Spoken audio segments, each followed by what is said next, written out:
The eviction notice trembled in Ethan's hands as Victoria's heels clicked away from his crumbling life. 24 hours ago, she'd whispered promises in his ear. Now she was laughing in a penthouse with another man while he counted quarters for his daughter's dinner. But what Victoria didn't know, what she couldn't possibly know as she celebrated escaping the loser she'd outgrown, was that one phone call would turn her entire world upside down. The broke construction worker she'd thrown away like garbage was about to inherit an empire. And her company?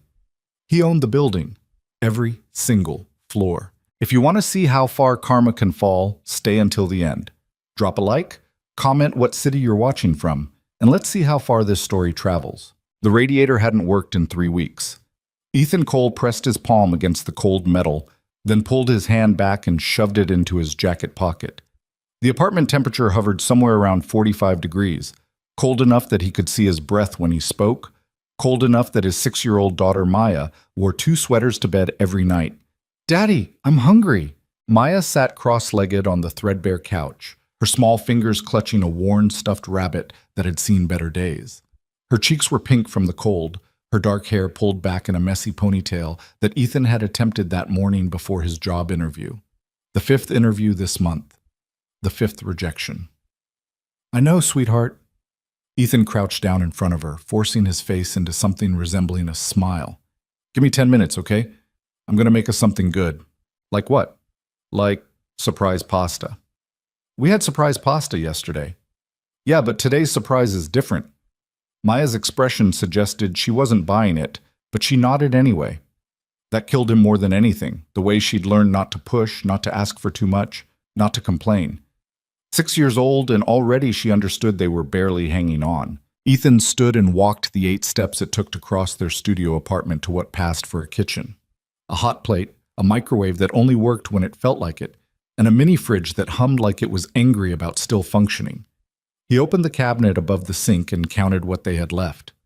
1 box of pasta, half a jar of sauce, a can of tuna.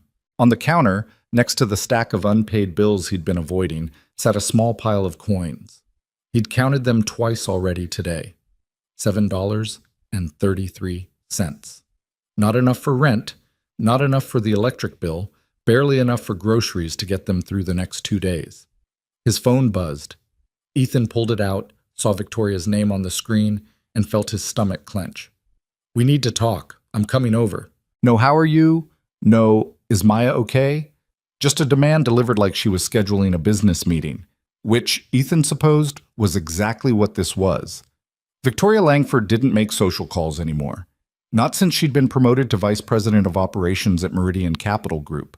Not since she'd started dressing in $1,000 suits and attending galas with people who owned vacation homes in the Hamptons. Not since she'd started looking at Ethan like he was something that had gotten stuck to the bottom of her expensive shoes.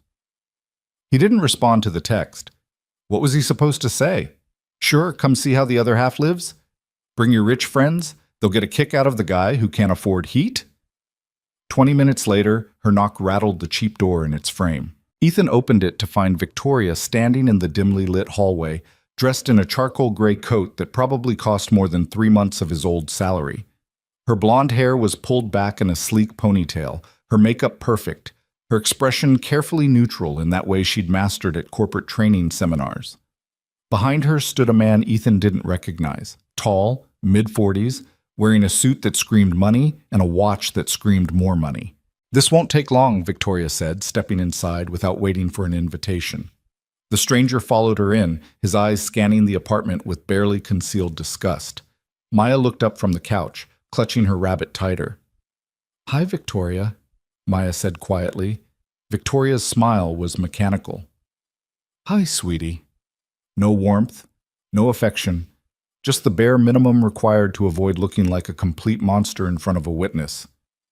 Ethan closed the door. "What's this about?" Victoria set her purse on the counter, right on top of his pile of coins, and pulled out a manila folder. "I'm going to make this simple because I have a dinner reservation at 8. "How considerate."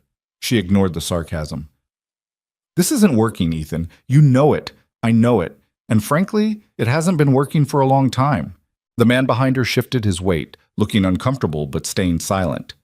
Ethan wondered if this was Victoria's boss, her mentor, or just the latest asshole she'd decided to impress. "What isn't working?" Ethan asked, even though he knew. He'd known for months, watching her pull away piece by piece, watching her stop answering his calls, watching her flinch when he touched her like she was afraid poverty might be contagious. "Us," Victoria gestured vaguely between them. "This. You're a good person, Ethan, but you're stuck. You lost your job, you haven't found anything stable, and I can't keep—" "Can't keep what? Pretending you care?"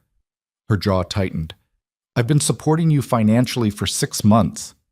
You gave me $200 once after I asked 4 times. Because you're supposed to be a man who handles his own problems." Her voice rose, sharp and cutting. "But instead you're here, living in this—" She waved her hand around the apartment. "This disaster, counting change like some kind of charity case." Maya made a small sound from the couch. Ethan's hands curled into fists at his sides. "Keep your voice down," he said quietly. "Why? You think she doesn't already know?" Victoria's mask was slipping now, showing the contempt she'd been hiding behind corporate politeness. "You think she doesn't understand that her father is a failure?" The man behind her touched her shoulder. "Victoria, maybe we should—" "No." She shrugged him off, her eyes locked on Ethan. "He needs to hear this. I've wasted 2 years trying to help you build something, trying to push you to be better, to want more. But you're content with nothing. You're content being small. I'm content taking care of my daughter. By feeding her pasta from a dollar store and keeping her in an apartment that's barely better than being homeless?" Victoria's laugh was harsh. "That's not taking care of her, Ethan. That's just slow-motion failure." Ethan's vision tunneled. His pulse hammered in his ears. Somewhere distant, he heard Maya crying softly, but his feet wouldn't move, his voice wouldn't work. Victoria opened the manila folder and pulled out papers. "These are eviction proceedings. Your landlord filed them last week. You have 10 days to vacate." She set them on the counter next to his $7.33. "I'm done, Ethan. We're done. I can't tie my life to someone who's drowning when I've worked this hard to build something real." "Something real," Ethan repeated. The words felt like gravel in his throat. "Like what? Like him?" He nodded toward the stranger, who had the decency to look away. Victoria didn't flinch. "His name is Preston Hale. He's the CEO of Hartman Enterprises. And yes, we've been seeing each other for the past 2 months. He's successful, ambitious, and he understands what it takes to build a future that matters. While I was trying to find work to feed our daughter, you were—" "Maya isn't my daughter." Victoria's voice went ice cold. "She's yours. From your marriage to Sarah. I tried to be there for both of you after Sarah died, I really did. But I can't sacrifice my entire life because you refused to move forward." Ethan felt something break inside his chest, not his heart. That had been cracking for months. This was something deeper, something structural. The last belief he'd held on to, that people were fundamentally decent, that love meant something, that loyalty existed outside of fairy tales. "Get out," he whispered. "Gladly." Victoria picked up her purse. "Preston's attorney will handle the logistics if you need help with housing resources. I've already moved my things from your storage unit." "I don't have a storage unit." "You did. I paid for it. Now you don't." She walked to the door, Preston following like an obedient shadow. Before leaving, Victoria turned back one last time. "For what it's worth, I did care about you once. But caring doesn't pay bills, Ethan. Caring doesn't build a life. You taught me that." The door closed behind them with a soft click that sounded like a coffin ceiling. Ethan stood frozen in the middle of the apartment, staring at the eviction papers on the counter. Outside, a siren wailed past. The fridge hummed its angry song. Maya's quiet crying mixed with both sounds, creating a symphony of everything falling apart. "Daddy?" He turned. Maya had come off the couch, still holding her rabbit, tears streaming down her face. "Are we going to be okay?" Ethan crossed the room and dropped to his knees, pulling his daughter into a hug so tight, she squeaked. Her small body trembled against his chest, and he could feel her tears soaking through his shirt. "Yeah, baby," he whispered into her hair. "We're going to be okay." It was the biggest lie he'd ever told. 2 hours later, Ethan sat on a bench outside a 24-hour laundromat on West Division Street, 3 garbage bags of their belongings piled at his feet. Maya slept against his shoulder, wrapped in every jacket they owned, her rabbit tucked under her chin. He tried calling his cousin in Milwaukee. No answer. He tried calling his old foreman from the construction company. Voicemail. He'd tried calling the one friend from high school who'd told him, "If you ever need anything, man." Disconnected number. The temperature had dropped to 23 degrees. Ethan's breath came out in thick clouds. His fingers were numb even inside his gloves. Maya shivered in her sleep and he pulled her closer, using his body heat to keep her warm.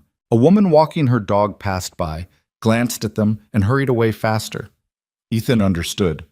They looked like what they were, homeless, desperate, the kind of problem you pretend not to see because seeing it means confronting how quickly everything can fall apart. He thought about Sarah, his wife, Maya's mom.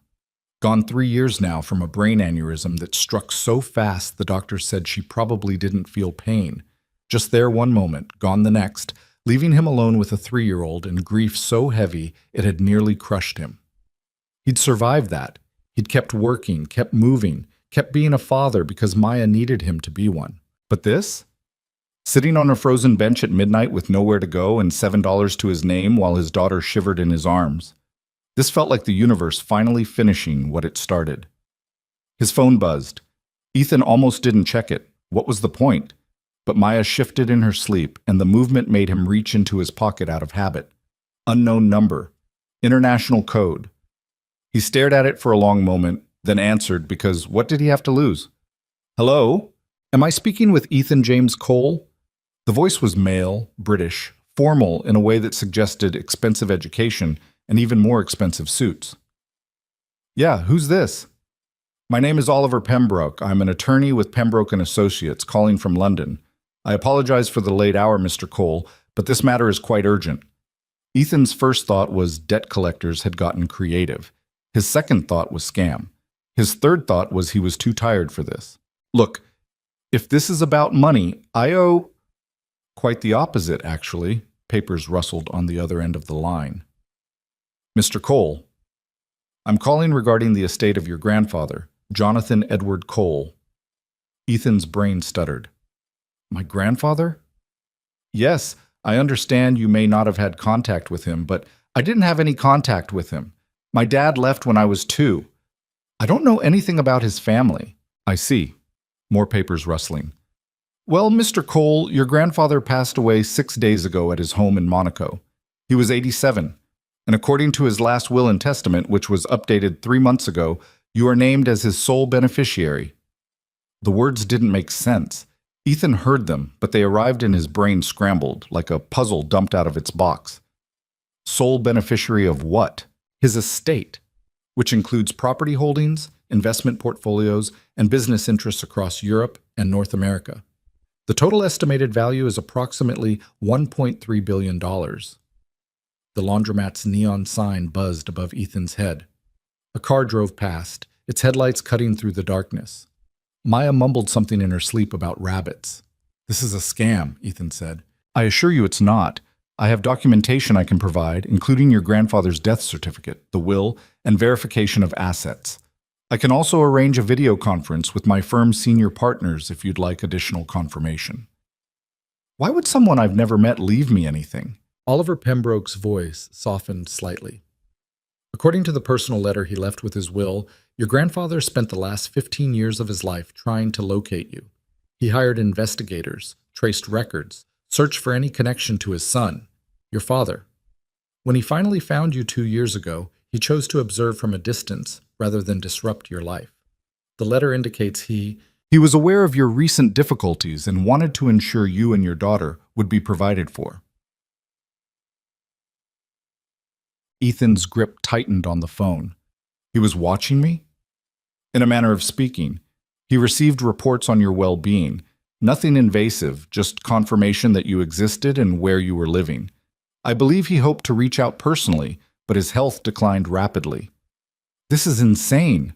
I understand this is overwhelming, Mr. Cole, but I need you to understand the urgency of the situation. There are significant legal and financial matters that require your immediate attention. Assets that need to be secured, accounts that need to be transferred, properties that need management oversight. Ethan looked down at Maya sleeping against him, then at the garbage bags containing everything they owned. What do I need to do? First, I need you to verify your identity. Then I'll need you to come to our Chicago office. Yes, we have a satellite office there specifically for handling North American assets. We'll begin the process of transferring legal ownership and setting up your access to accounts. This can begin as early as tomorrow morning if you're available. Tomorrow morning, Ethan trailed off. Tomorrow morning, he was going to be sitting on this bench or in this laundromat, trying to figure out where to shower and how to keep Maya fed. Yeah, I'm available. Excellent. I'll have my assistant send you the address and appointment details. In the meantime, I'm arranging temporary accommodations for you at the Peninsula Hotel. A car will collect you within the hour. A car? Yes. And Mr. Cole? I know this seems surreal, but I promise you, by tomorrow afternoon, your life will be very different. The call ended. Ethan sat there staring at his phone's dark screen, certain he'd hallucinated the entire conversation. The cold had probably given him brain damage, or he'd fallen asleep and this was a dream brought on by stress and desperation. But 45 minutes later, a black Bentley pulled up to the curb in front of the laundromat, and a driver in a crisp uniform stepped out. Mr. Cole? Ethan nodded slowly, unable to speak. I'm here to take you to the Peninsula. May I help with your bags? The driver reached for one of the garbage bags without a trace of judgment in his expression. Professional, courteous, like this was completely normal. Ethan looked down at Maya, still sleeping, still shivering despite being wrapped in layers. Yeah, he whispered. Yeah, okay. He gathered his daughter in his arms and stood on numb legs. The driver opened the back door of the Bentley, and warm air rolled out like a luxury Ethan had forgotten existed. As they pulled away from the curb, Ethan looked back at the laundromat, at the bench where 5 minutes ago he'd been contemplating which homeless shelter might have space.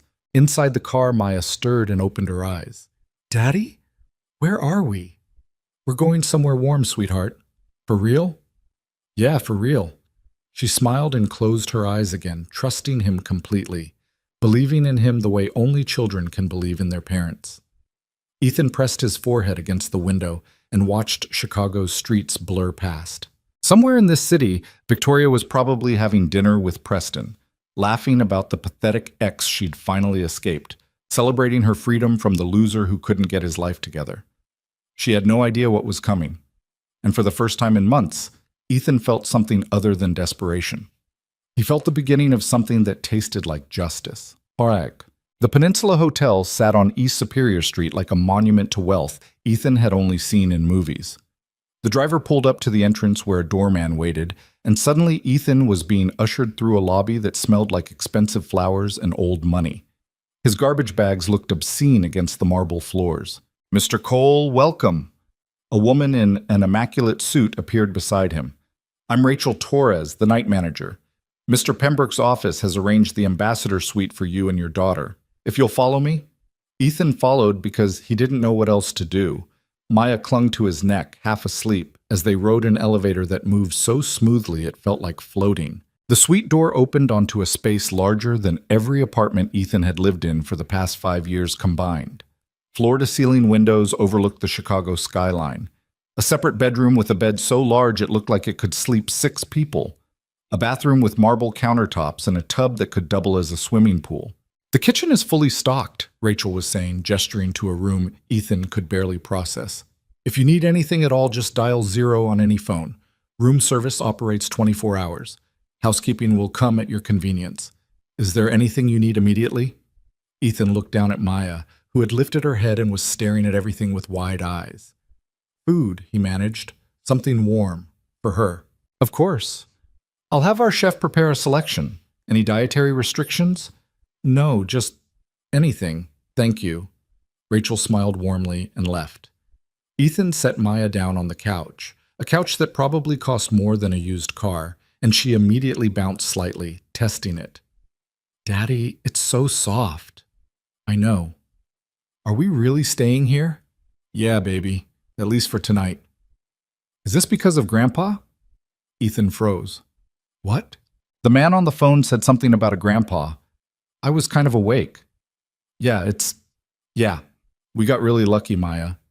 She considered this, then nodded seriously. We deserved luck. We've been really good. God, if only the universe worked that way. 20 minutes later, room service arrived with grilled cheese sandwiches, tomato soup, fresh fruit, and chocolate chip cookies. Maya ate like she was afraid the food might disappear, and Ethan couldn't blame her because he felt the same way. After she'd eaten, he ran her a bath in the enormous tub. She played with the soap bottles and laughed at the bubbles, and Ethan sat on the closed toilet lid watching her, trying to make sense of the last 3 hours. 1 billion dollars. The number was so big it didn't feel real. It felt like a typo, like someone had added too many zeros by mistake. But the hotel was real. The food was real. The car had been real. Which meant tomorrow morning, when he met with Oliver Pembroke's office, that would be real too. After Maya fell asleep in the massive bed, she looked so small in the middle of it, Ethan stood by the window and looked out at Chicago. The city glittered below him, all lights and movement and life continuing like nothing had changed. But everything had changed. His phone buzzed. A text from an unknown number. "Mr. Cole, this is Oliver Pembroke's assistant. Your appointment is confirmed for 9 a.m. at 3:30. North Wabash Avenue, Suite 4200. A car will collect you at 8:30 a.m. Documents attached for your review." Ethan opened the attachments with shaking hands. The first was a letter, written in careful cursive on heavy paper that had been photographed and sent as an image. "Dear Ethan, if you're reading this, I've passed on, and you've been notified of your inheritance. I wish we could have met in person. I wish I could have known you as more than words and investigator reports. But I spent too many years being proud and angry at your father for leaving. And by the time I realized family mattered more than old grudges, I was too sick to travel and too cowardly to reach out. I know you've struggled. I know you've faced difficulties that no person should face alone, especially while raising a child. I watched from a distance and felt helpless, wanting to intervene but respecting your independence. What I'm giving you isn't charity. It's what should have been your father's, and through him, yours. Build something with it. Give your daughter the life she deserves. And if you can, forgive an old man for not being brave enough to be your grandfather while he still could. With love and regret, Jonathan Cole. Ethan read it 3 times, his throat tight. The second attachment was a summary of assets. Real estate holdings in New York, Chicago, Los Angeles, London, Paris, Monaco. Commercial properties, residential developments, a portfolio of stocks and bonds, bank accounts in 6 different countries. And there, buried in the middle of the list, one item made Ethan's heart stop. Meridian Tower, Chicago, Illinois. 52-story Class A office building, Central Business District. Current primary tenant, Meridian Capital Group, floors 30 to 45. Lease renewal pending, Meridian Capital Group, Victoria's company. The company where she was vice president. The company she'd sacrificed their relationship for. The company whose success she'd chosen over everything else. He owned the building where she worked. Ethan started laughing. Quiet at first, then harder, until tears ran down his face and he had to sit down on the floor because his legs wouldn't hold him. Somewhere in this city, Victoria was sleeping next to Preston, probably in his expensive condo, probably on expensive sheets, probably dreaming about her expensive future. She had no idea that the broken man she'd thrown away now controlled her company's entire physical existence.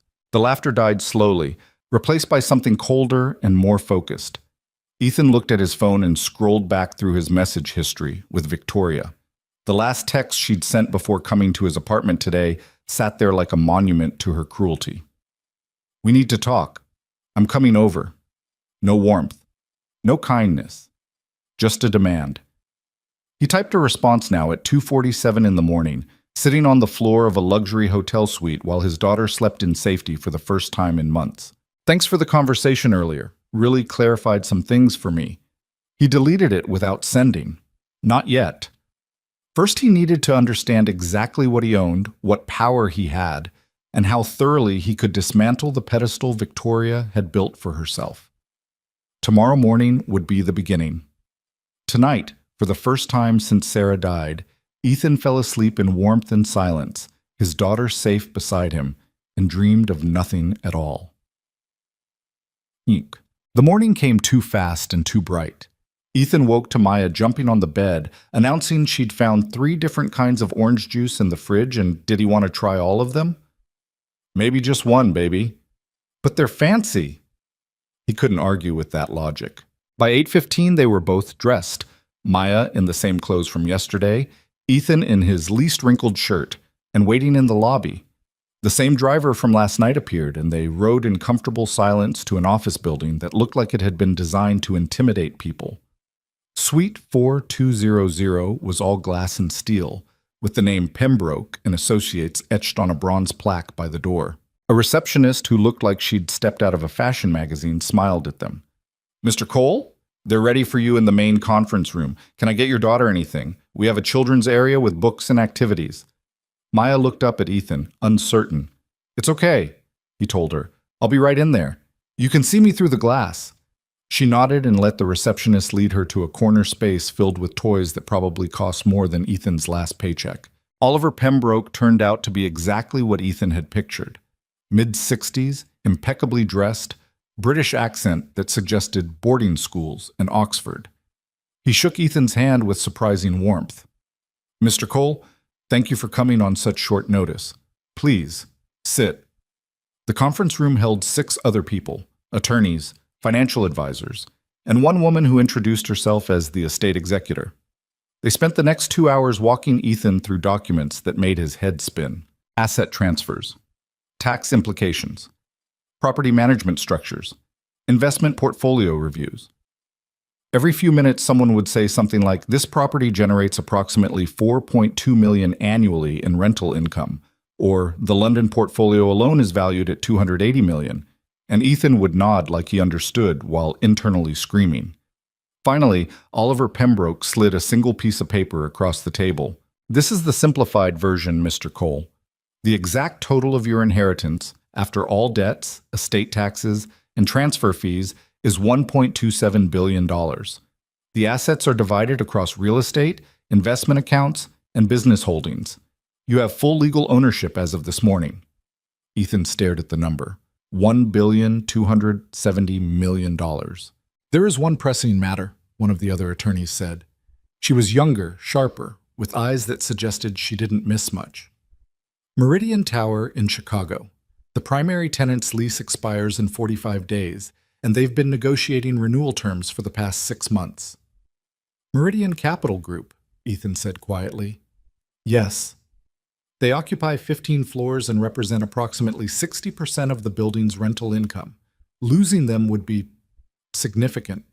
"What are they asking for?" "A 20-year lease extension with a rent reduction of 12% plus building improvements they want the landlord to fund. Approximately $8.5 million in concessions." Ethan sat back in his chair. "And what was my grandfather planning to do?" "He was preparing to reject their terms and find new tenants. The market is strong enough that we could fill the space within 18 months, though there would be short-term revenue loss." "What happens if I reject their terms now?" Oliver Pembroke exchanged glances with the other attorneys. "They'd be forced to either accept our counteroffer or vacate at lease end. Given the current market and the cost of relocating 15 floors of operations, they'd likely negotiate. And if they can't reach acceptable terms, they leave. We release the space." Ethan thought about Victoria in her expensive coat, telling him he was small, telling him he was dragging her down, telling him Maya wasn't her problem. "I want to handle this negotiation personally," he said. The room went quiet. "Mr. Cole," Oliver began carefully, "these negotiations are typically handled by our commercial real estate division. They have expertise in a sum. I want to handle it personally," Ethan repeated, his voice steady. "Set up a meeting. Tell them the new owner wants to discuss terms face-to-face before making any decisions." The sharp-eyed attorney leaned forward. "May I ask why?" "Personal interest in the Chicago market." It wasn't a lie, just not the whole truth. Oliver Pembroke studied him for a long moment, then nodded slowly. "Very well. We'll arrange it. These meetings typically happen at the property itself or at the tenant's headquarters. Do you have a preference?" Ethan thought about Victoria walking into a conference room, expecting to negotiate with some corporate representative, and finding him instead. "Make it formal," he said. "Their headquarters. And I want it in their main conference room with their full leadership team present. Tell them the new owner is considering multiple options and wants to understand their business before committing to a 20-year relationship." The sharp attorney smiled slightly. That's actually a very sound business strategy, Mr. Cole. When can we make this happen? I'll reach out to their team today, likely within the week. Good. The meeting continued for another hour, covering banking access, security protocols, and the team of people who would be managing various aspects of the estate until Ethan got his bearings. Finally, Oliver Pembroke stood and extended his hand again. Welcome to your new life, Mr. Cole. I know it's overwhelming, but you have an excellent team supporting you. Don't hesitate to reach out with questions, no matter how small they seem. Ethan shook his hand, then gathered Maya from the children's area where she'd built an elaborate castle from magnetic blocks. How'd it go? She asked. Good, baby. Really good. Are we still rich? Yeah, we're still rich. Can we get new socks? Mine have holes. Ethan laughed. Actually laughed. We can get whatever you want. They spent the afternoon at a department store where Ethan bought Maya an entire new wardrobe, plus toys, plus books, plus the fancy art supplies she'd been staring at. The total came to just over $2,000, and when he handed over the black credit card Oliver Pembroke's office had given him, it went through without a hiccup. Maya carried her bags like they contained treasure, chattering about which stuffed animal she'd sleep with first and whether her new shoes made her run faster. Ethan watched her and felt something tight in his chest finally loosen. This was what it was supposed to be like. This was what Victoria had denied them because his bank account wasn't impressive enough. That night, back at the peninsula, Maya fell asleep clutching a new rabbit, this one pristine and soft, unlike her old worn-out one. And Ethan sat by the window again, looking out at the city. His phone buzzed. A text from Oliver Pembroke's assistant. Meeting confirmed with Meridian Capital Group leadership. Thursday, 2 p.m. Their headquarters. Full executive team will be present. Thursday was 3 days away. Ethan opened his message thread with Victoria one more time and stared at it, his thumb hovering over the keyboard. Still, he didn't write anything. Words weren't enough for what was coming. He needed to see her face when she realized exactly what she'd walked away from. The 3 days before Thursday felt like living in someone else's life. Ethan moved through moments that didn't seem real. Signing documents that transferred millions of dollars, meeting with financial advisors who treated him like he'd always been wealthy, taking Maya to restaurants where the children's menu cost more than he used to spend on groceries for a week. Every morning he woke up expecting to find himself back on that bench outside the laundromat, but every morning the peninsula's soft sheets and Maya's happy chatter reminded him this was actually happening. On Wednesday afternoon, Oliver Pembroke's assistant called about logistics. Mr. Cole, I wanted to confirm details for tomorrow's meeting. The car will collect you at 1:15. Meridian Capital's headquarters is a 12-minute drive, accounting for traffic. You'll be meeting with their CEO, CFO, VP of Operations, and their lead legal counsel. VP of Operations, Ethan repeated. That's Victoria Langford. A pause. Yes, sir. Is that a problem? No, just confirming who'll be there. Understood. Our team prepared a briefing document on their financial position and negotiation history. I'm sending it now. Mr. Pembroke also wanted me to remind you that you're under no obligation to make any decisions during the meeting. This is purely exploratory. After the call ended, Ethan opened the briefing document and forced himself to read it, despite his brain's resistance to corporate jargon. The summary was clear enough. Meridian Capital Group was doing well financially, but had overextended on recent acquisitions. They needed the lease renewal at reduced rates to maintain their profit margins. Losing their headquarters would cost them significantly more than accepting a higher rent. In other words, they were negotiating from weakness but pretending otherwise. The document included photos of their executive team. There was Victoria, professionally shot with perfect lighting, her blonde hair styled, her expression confident. The caption read, Victoria Langford, VP of Operations, 3 years with MCG, previously Senior Director at Hartman Enterprises. Hartman Enterprises. Preston's company. So she'd worked there before, probably met him there, probably started whatever they had while still with Ethan. The timeline made him feel sick. He closed the document and found Maya in the suite's living room, coloring at the coffee table with her new markers. Hey, sweetheart, I have a work meeting tomorrow afternoon. It might take a few hours. She looked up. Will I come? No, you'll stay here with Sarah. That was the hotel's childcare coordinator, a kind woman in her 50s who Maya had taken to immediately. She said something about teaching you to make cookies. Real cookies? Very real cookies. Maya considered this, then nodded. Okay, but you have to try one when you get back. Deal. That night, Ethan stood in front of the bathroom mirror, looking at himself in a way he hadn't in months. The beard he'd grown because razors cost money, the lines around his eyes that seemed deeper than they should be at 32, the way his shoulders curved forward slightly, like he'd spent too long carrying weight he couldn't put down. He looked tired. He looked beaten. He looked exactly like what Victoria had called him, a failure.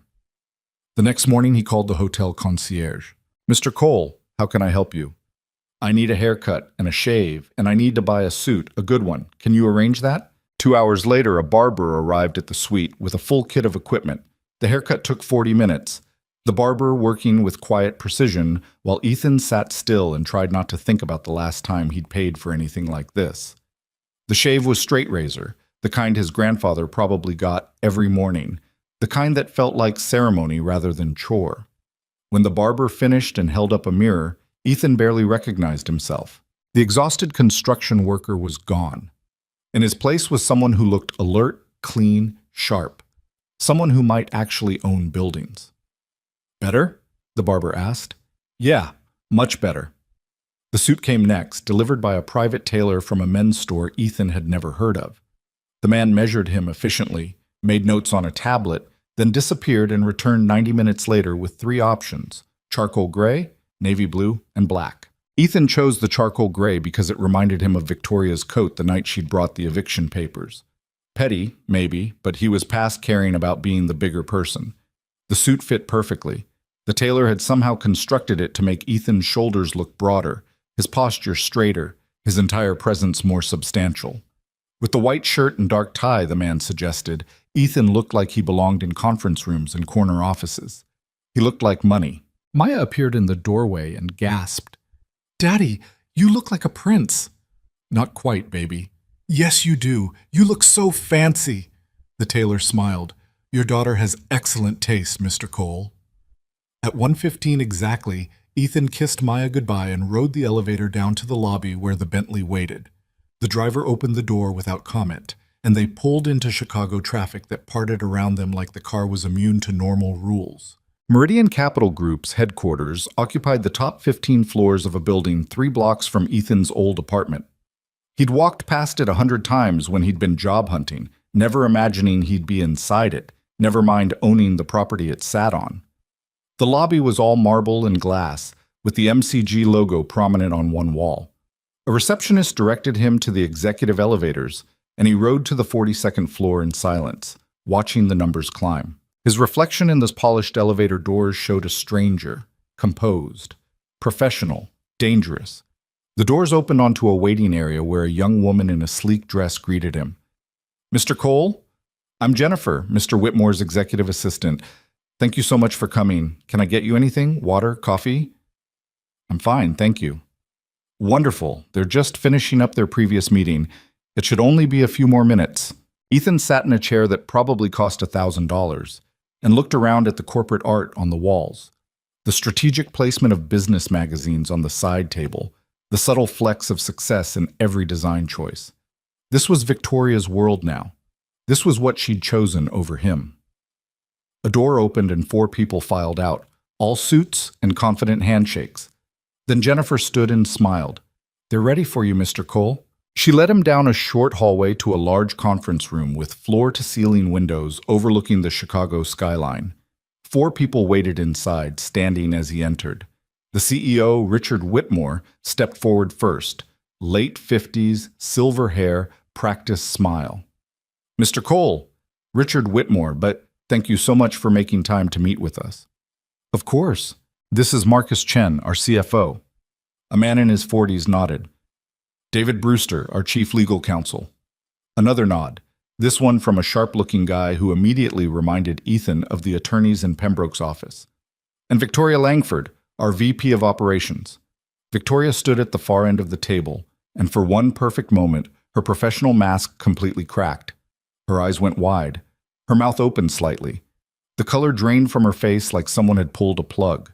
She'd been preparing to meet a property owner, probably some corporate representative or investment fund manager. Instead, she was looking at the man she'd thrown away 4 days ago, the man she'd told was a failure, the man she'd left counting coins in a freezing apartment. Except he didn't look like that man anymore.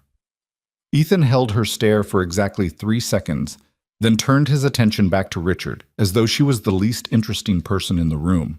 "Shall we sit?" Richard gestured to the table. They arranged themselves with Richard at the head, Marcus and David on one side, Victoria on the other. Ethan took the chair opposite Richard, establishing himself as an equal rather than a supplicant. Victoria still hadn't spoken. She'd recovered enough to close her mouth and attempt a neutral expression, but her hands were gripping the edge of the table, and Ethan could see the tension in her shoulders. "So," Richard began, launching into what was clearly a rehearsed pitch, "we're absolutely thrilled to have this opportunity to discuss our continued partnership. Meridian Capital has been a tenant in your building for 8 years, and we've always maintained an excellent relationship with property management. Our lease renewal represents significant long-term value and stability for I've reviewed your proposal," Ethan interrupted quietly.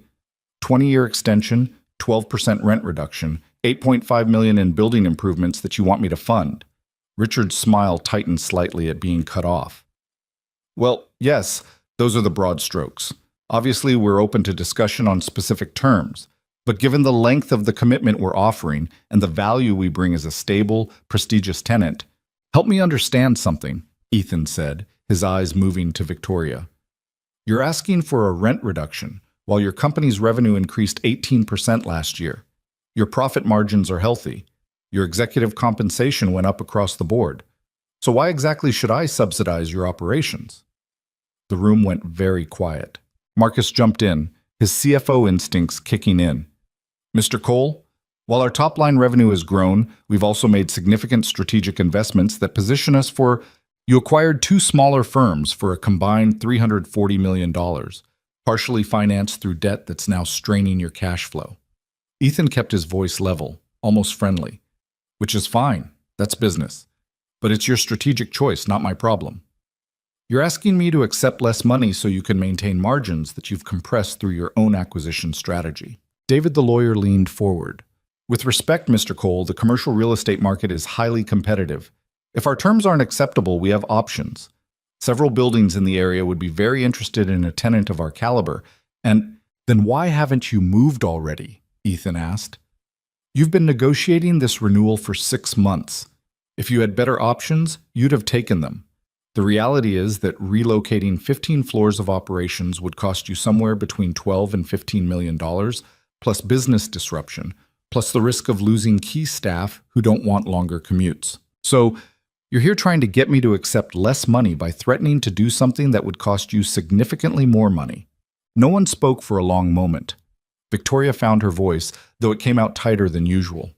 "Mr. Cole, I think we may have gotten off on the wrong foot here. We're not trying to..." "Do we know each other?"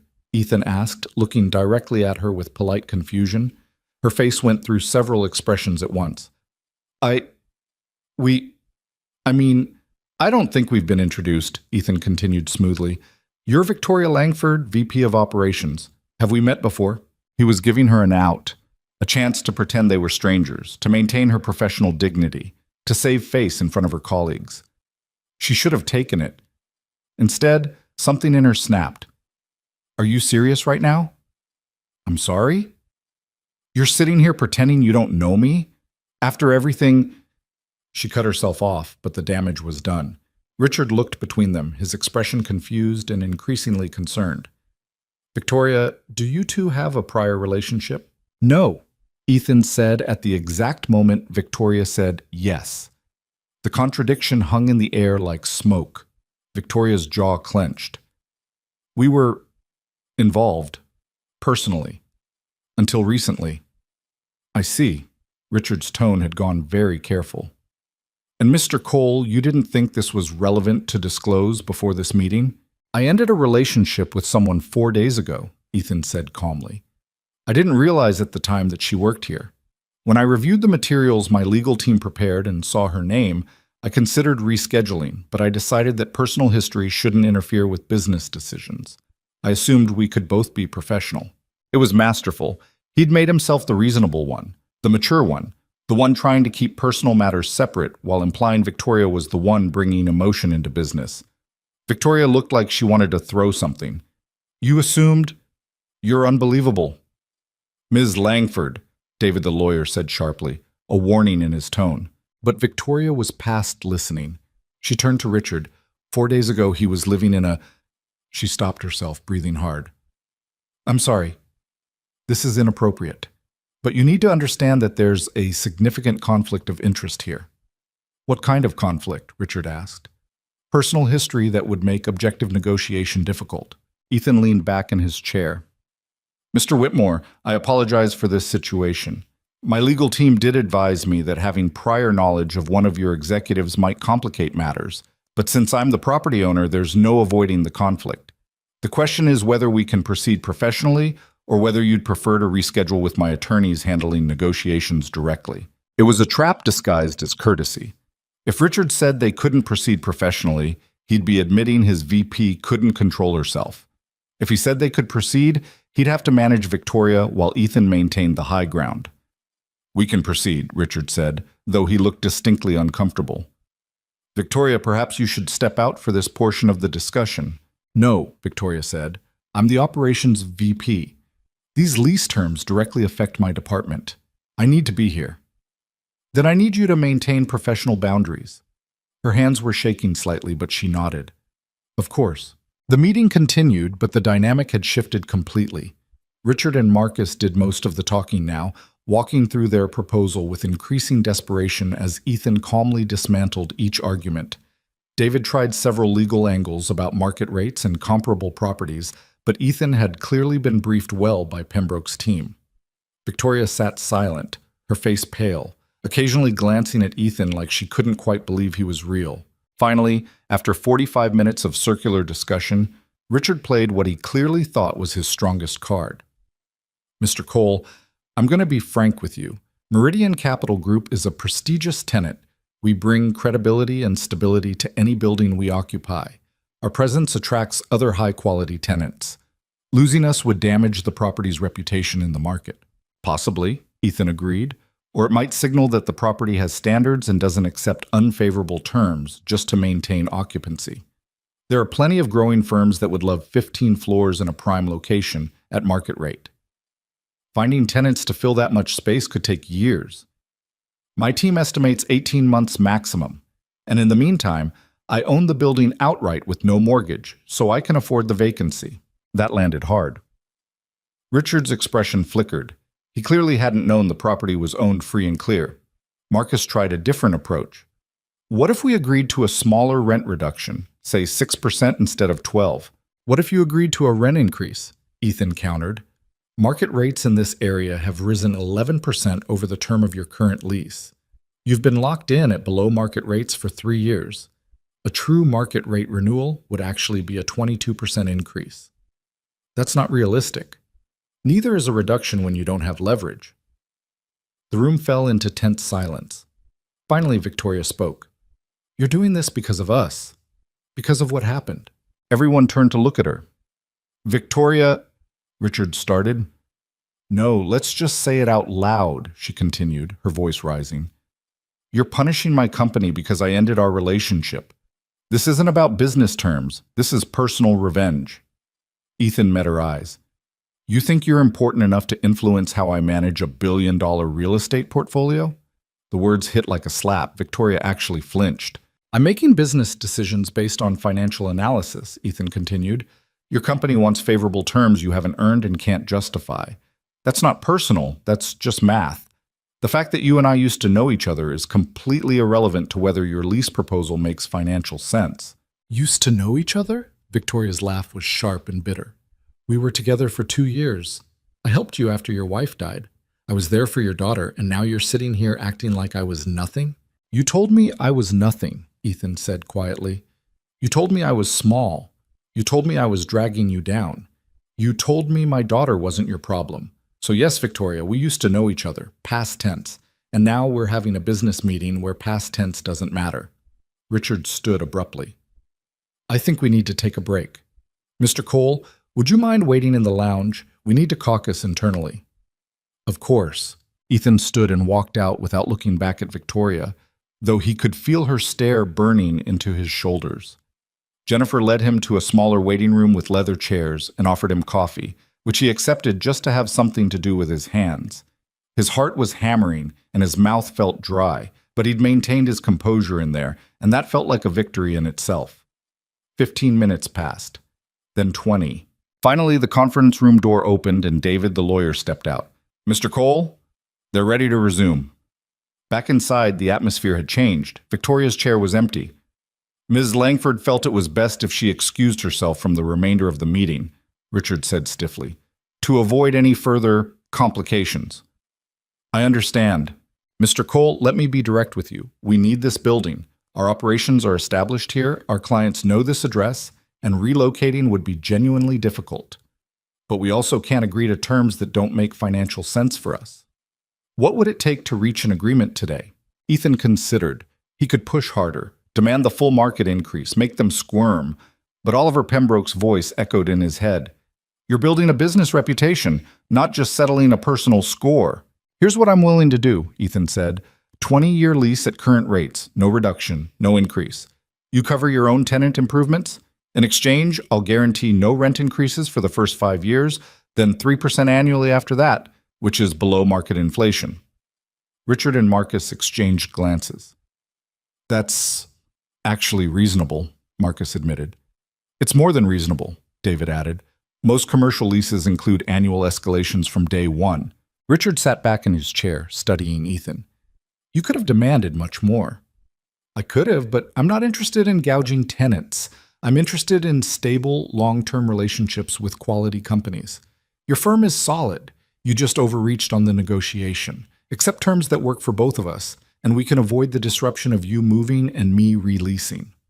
Another silence, this one thoughtful rather than tense. We'd need to review the specific language with our board, Richard said slowly. But in principle, yes, I think we can work with that. Good. Have your legal team coordinate with mine. Ethan stood and extended his hand. Thank you for your time, gentlemen. The handshakes were firm, professional. As Ethan turned to leave, Richard spoke again. Mr. Cole, I apologize for the awkwardness earlier. If I'd known about your history with Miss Langford, I would have handled the setup differently. Not your fault, Ethan said. These things happen. He made it to the elevator before his hands started shaking. The ride down felt longer than the ride up. Ethan watched the floor numbers descend and tried to process what had just happened. He'd walked into Victoria's professional world and dismantled her authority in front of her bosses. He'd reduced her to an emotional outburst while maintaining perfect control. He'd proven that the weak, struggling man she'd abandoned was capable of things she'd never imagined. It should have felt better than it did. The Bentley waited at the curb. Ethan climbed in and the driver pulled away without asking where to go. He already knew to return to the peninsula. Ethan's phone buzzed. A text from an unknown number. We need to talk. Please. V. He stared at it for a long moment, then deleted it without responding. 3 blocks later, another text. I know you're angry. I understand why. But what you did in there was unprofessional and cruel. I don't deserve this. This time he almost laughed. She thought he was being cruel? She thought this was undeserved? A third text arrived before he could decide whether to respond to the second. Your daughter needs stability, not a father focused on revenge. Think about what you're teaching her. That one made his jaw clench. Bringing Maya into it was a low blow, especially coming from the woman who'd explicitly said Maya wasn't her problem. He typed a response. Don't contact me again. Any business communication should go through my attorneys. Her reply came within seconds. So that's it? 2 years together and you can't even have a conversation with me? You're the one who ended the conversation. In my apartment, while my daughter cried. The typing indicator appeared and disappeared 3 times before her response finally came. I didn't know you were secretly rich. I didn't know you were going to inherit all of this. You let me think. I let you think nothing. I didn't know either, and it shouldn't matter. You didn't leave me because I was poor. You left me because you thought I was weak. The money didn't change who I am. It just showed you who you are. This time, she didn't respond immediately. Ethan watched the screen, waiting, his pulse still elevated from the confrontation. Finally, "Can we meet somewhere private, please? I just want to explain." "There's nothing to explain. We're done." "That was your decision, made very clearly." "Ethan, please. I made a mistake." He almost threw the phone. Instead, he turned it off completely and shoved it in his pocket. The Bentley pulled up to the peninsula. Ethan rode the elevator to his suite, straightened his tie, fixed his expression, and opened the door to find Maya and Sarah decorating cookies at the dining table. "Daddy!" Maya jumped up, chocolate on her face. "Look what we made!" "Those are beautiful, sweetheart." "Sarah says I'm a natural baker. Try one." He bit into a sugar cookie covered in approximately 3 inches of frosting and made appreciative sounds while Maya beamed. "How was your work meeting?" she asked. "It was fine. Got some things done." "Did you fire anybody? Rich people on TV are always firing people." Sarah laughed. "That's not all they do, sweetie." "I didn't fire anyone," Ethan assured her. "Just talked about boring business stuff." Maya seemed satisfied with that and returned to frosting another cookie with intense concentration. Ethan excused himself to the bedroom and sat on the edge of the bed, still wearing his expensive suit, trying to figure out why he felt hollow instead of triumphant. He'd won. He'd faced Victoria on her turf and proven that she'd made a catastrophic mistake. He'd shown her exactly what she'd thrown away. So why did it feel like he'd lost something too? His phone, turned back on despite his better judgment, buzzed again. Not Victoria this time, but Oliver Pembroke. "Mr. Cole, I heard from Meridian's legal team. They're accepting your terms with minor language adjustments. Well done." "Thank you." "There's one other matter. Miss Langford apparently contacted our office directly asking to speak with you. I told her all communication should go through proper channels, but I wanted to make you aware." "She already tried texting me." "I see. Do you want us to send a formal cease and desist?" Ethan thought about that.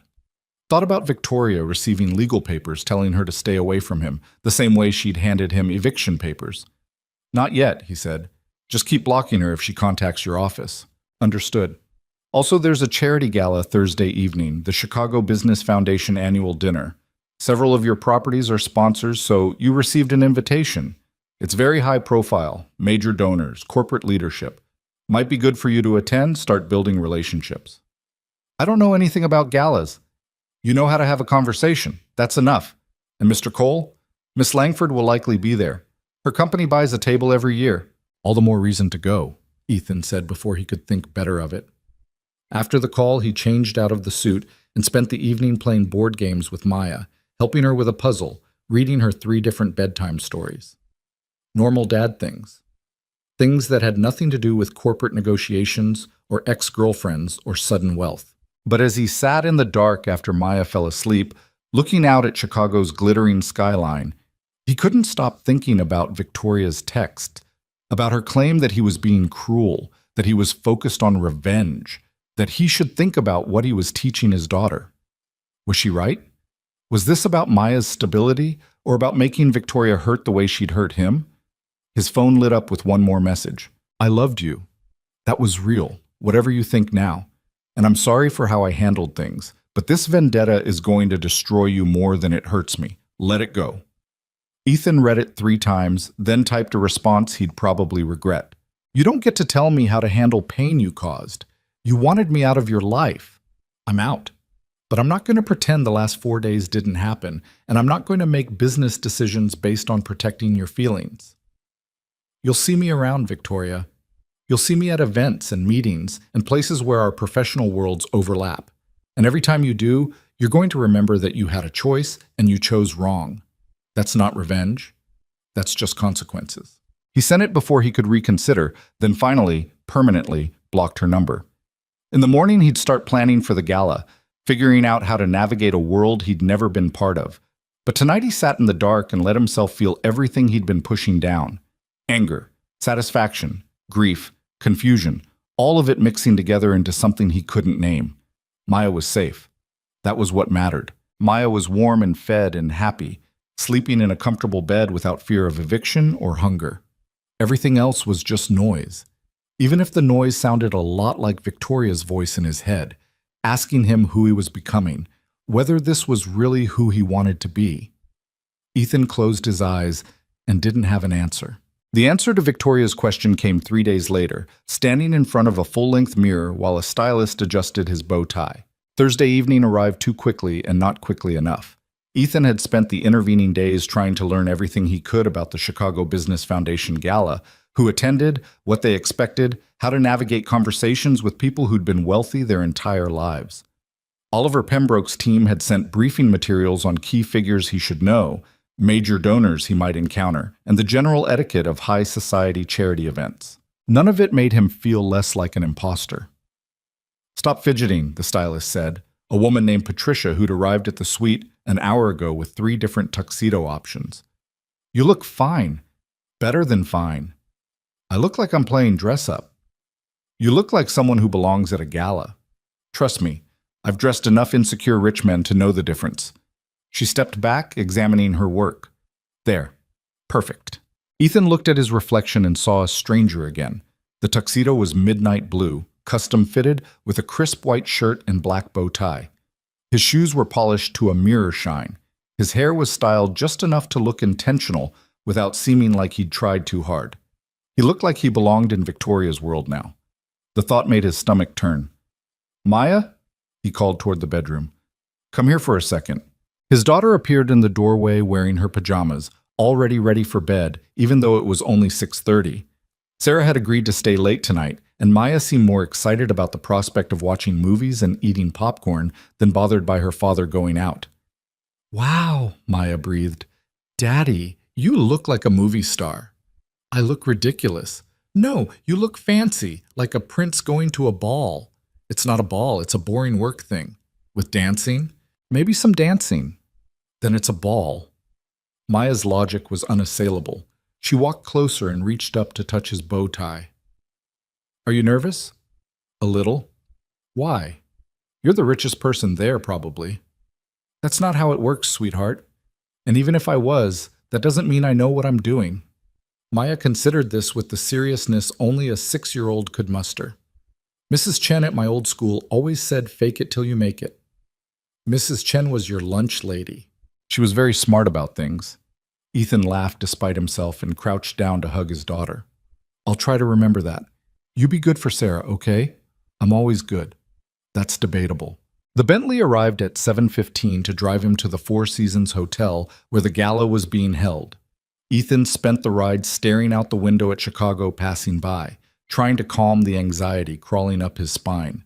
This wasn't a business meeting where he could rely on attorneys and financial data. This was socializing, making conversation, pretending he'd always moved in circles where charity galas were normal. The Four Seasons entrance was chaos. Luxury cars lined up to discharge passengers in evening gowns and tuxedos. Photographers clustered near the door, cameras flashing as recognizable faces emerged from vehicles. A red carpet, an actual red carpet, led from the curb to the hotel entrance. Ethan's driver pulled up and opened his door. "Good luck, Mr. Cole." "Thanks. I'm going to need it." The cameras flashed as he stepped out, though he doubted anyone knew who he was. Just another wealthy person at a wealthy event, interchangeable and forgettable. He followed the flow of guests through the entrance into a massive ballroom that looked like something out of a period drama. Crystal chandeliers hung from a ceiling painted with classical frescoes. Round tables covered in white linens filled the space, each decorated with elaborate floral centerpieces. A stage at the far end held a podium and a screen for presentations. Waiters circulated with champagne flutes and hors d'oeuvres that probably cost more per bite than Ethan used to spend on entire meals. "Mr. Cole?" A woman in an elegant black dress approached with a tablet. "I'm Melissa with the foundation. We have you at table 7 near the front. Can I show you to your seat?" "Please." Table 7 turned out to be positioned prominently, with a clear view of the stage. The name card at his assigned seat read, "Ethan Cole, Cole Properties International." Apparently someone on Pembroke's team had decided that was his company name now. The cards at neighboring seats showed names Ethan vaguely recognized from the briefing materials: a tech CEO, a hospital administrator, the owner of a local sports team. No sign of Victoria yet, but the evening was young. "Ethan Cole?" A man's voice came from behind him. "I'm Marcus Brennan. We haven't met, but I manage the Lakefront Tower portfolio. Your grandfather and I did business together for years. Ethan turned to find a man in his 60s, white hair, expensive watch, warm smile. They shook hands, and Marcus launched into stories about Jonathan Cole, painting a picture of Ethan's grandfather as shrewd but fair, demanding but loyal to people who proved themselves. He talked about you once, Marcus said. About a year before he passed, said he'd found his grandson but wasn't sure how to approach you. I told him just to call, but Jonathan was stubborn about things like that, wanted to wait until the right moment. A sad smile. I guess he ran out of time. I wish I'd known him, Ethan said, surprised to find he meant it. He would have been proud of you, taking over the portfolio, handling it personally, instead of just letting managers do everything. That's what he would have done. More guests arrived, and Marcus introduced him around. A real estate developer, a city councilwoman, a philanthropist whose family name was on half the museums in Chicago. Everyone was polite, friendly, curious about Jonathan Cole's mysterious heir. Ethan deflected personal questions and stuck to generic statements about honoring his grandfather's legacy and learning the business. He was midway through a conversation about property development downtown when he saw her. Victoria entered through the main doors on Preston Hale's arm, wearing a floor-length emerald dress that caught the light with every movement. Her hair was swept up in an elaborate style, diamonds glittered at her throat and ears, and her smile was practiced perfection as she greeted people near the entrance. She looked stunning. She looked happy. She looked like someone who hadn't spent the last week sending desperate texts to her ex-boyfriend. Ethan forced himself to look away and focus on the conversation he was supposed to be having. Something about zoning regulations and the city council. He nodded and made appropriate sounds while tracking Victoria's movement through the room in his peripheral vision. She and Preston worked their way from table to table, schmoozing and laughing and playing the part of a power couple. Several times, Victoria's gaze swept the room, and Ethan knew she was looking for him, but he kept his attention elsewhere, refusing to give her the satisfaction of knowing he'd noticed her arrival. Ladies and gentlemen, if you'll start finding your seats, we'll be beginning shortly. The announcement came from the stage, and the crowd began migrating toward their assigned tables. Victoria and Preston were seated at table 12, on the opposite side of the room.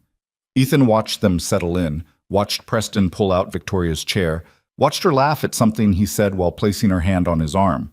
The gesture looked automatic, practiced, fake, or maybe Ethan was just telling himself that. The gala program started with a welcome speech from the foundation's president, a woman in her 70s who'd apparently donated millions to Chicago schools and hospitals. She talked about the importance of giving back, of using wealth to improve communities, of the responsibility that came with success. Ethan found himself actually listening instead of just waiting for it to be over. The foundation supported programs for homeless families, job training for people trying to rebuild their lives, scholarships for kids from struggling neighborhoods. All things that, a week ago, he would have needed himself. The thought settled uncomfortably in his chest. Dinner was served, some kind of fish that Ethan couldn't identify, but that tasted expensive, and conversation at his table turned to business ventures and investment opportunities. Ethan mostly listened, learning more from what people said casually over wine than he'd learned from hours of reading briefing documents. Between courses, people circulated to network.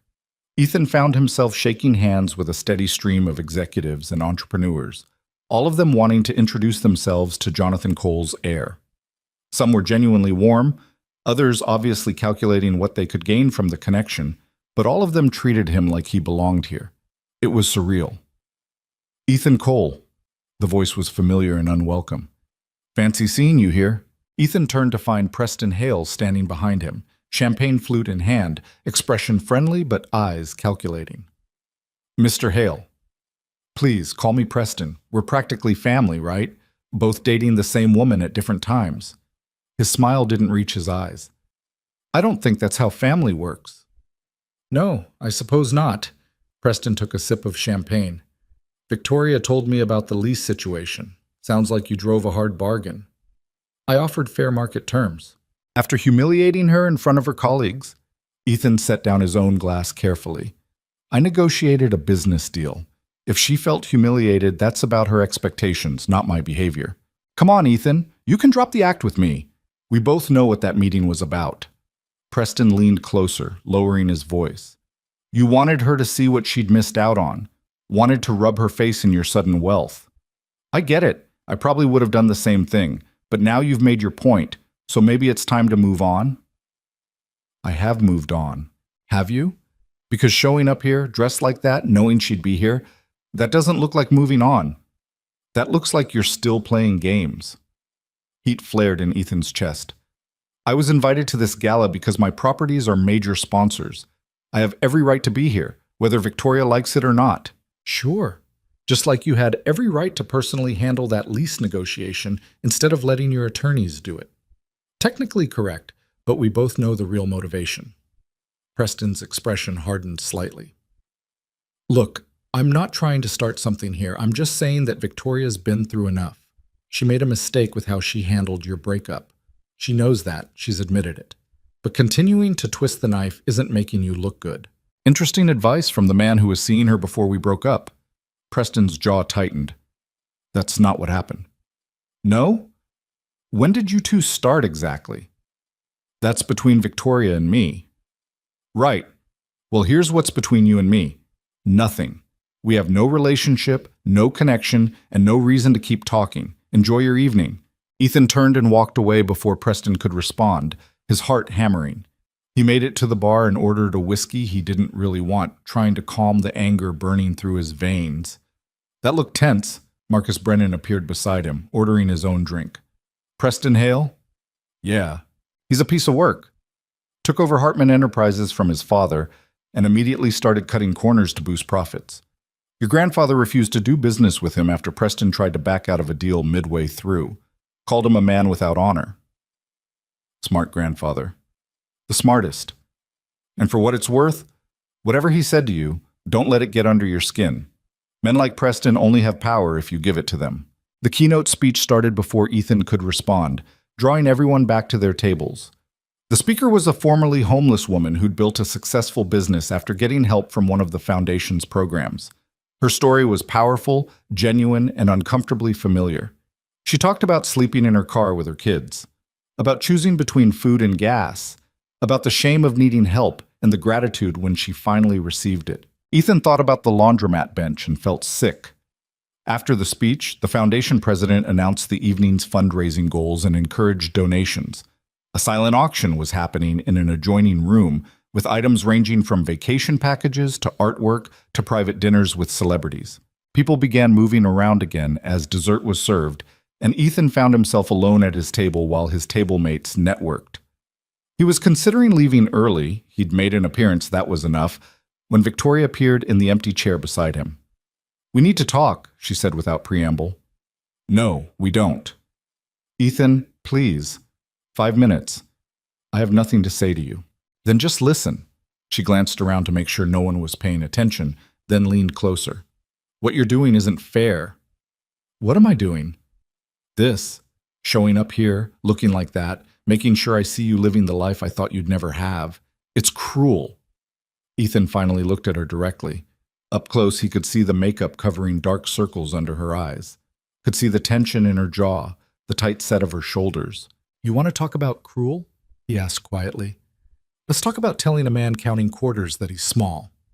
Let's talk about ending a relationship by bringing your new boyfriend to deliver the news. Let's talk about doing all of that in front of his 6-year-old daughter. Victoria's face flushed. I apologized for that. No, you didn't. You said you made a mistake. That's not an apology, that's damage control. Fine. I'm sorry.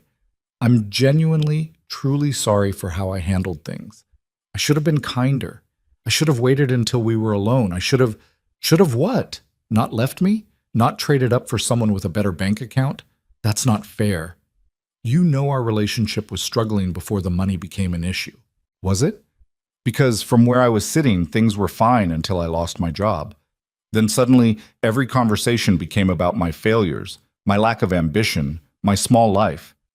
Ethan's voice stayed level, but the words cut anyway. You didn't fall out of love with me, Victoria. You fell out of respect for me because I wasn't climbing a corporate ladder fast enough. That's not true. Then why are you here with Preston? What does he have that made him worth leaving me for? Victoria opened her mouth, closed it, opened it again.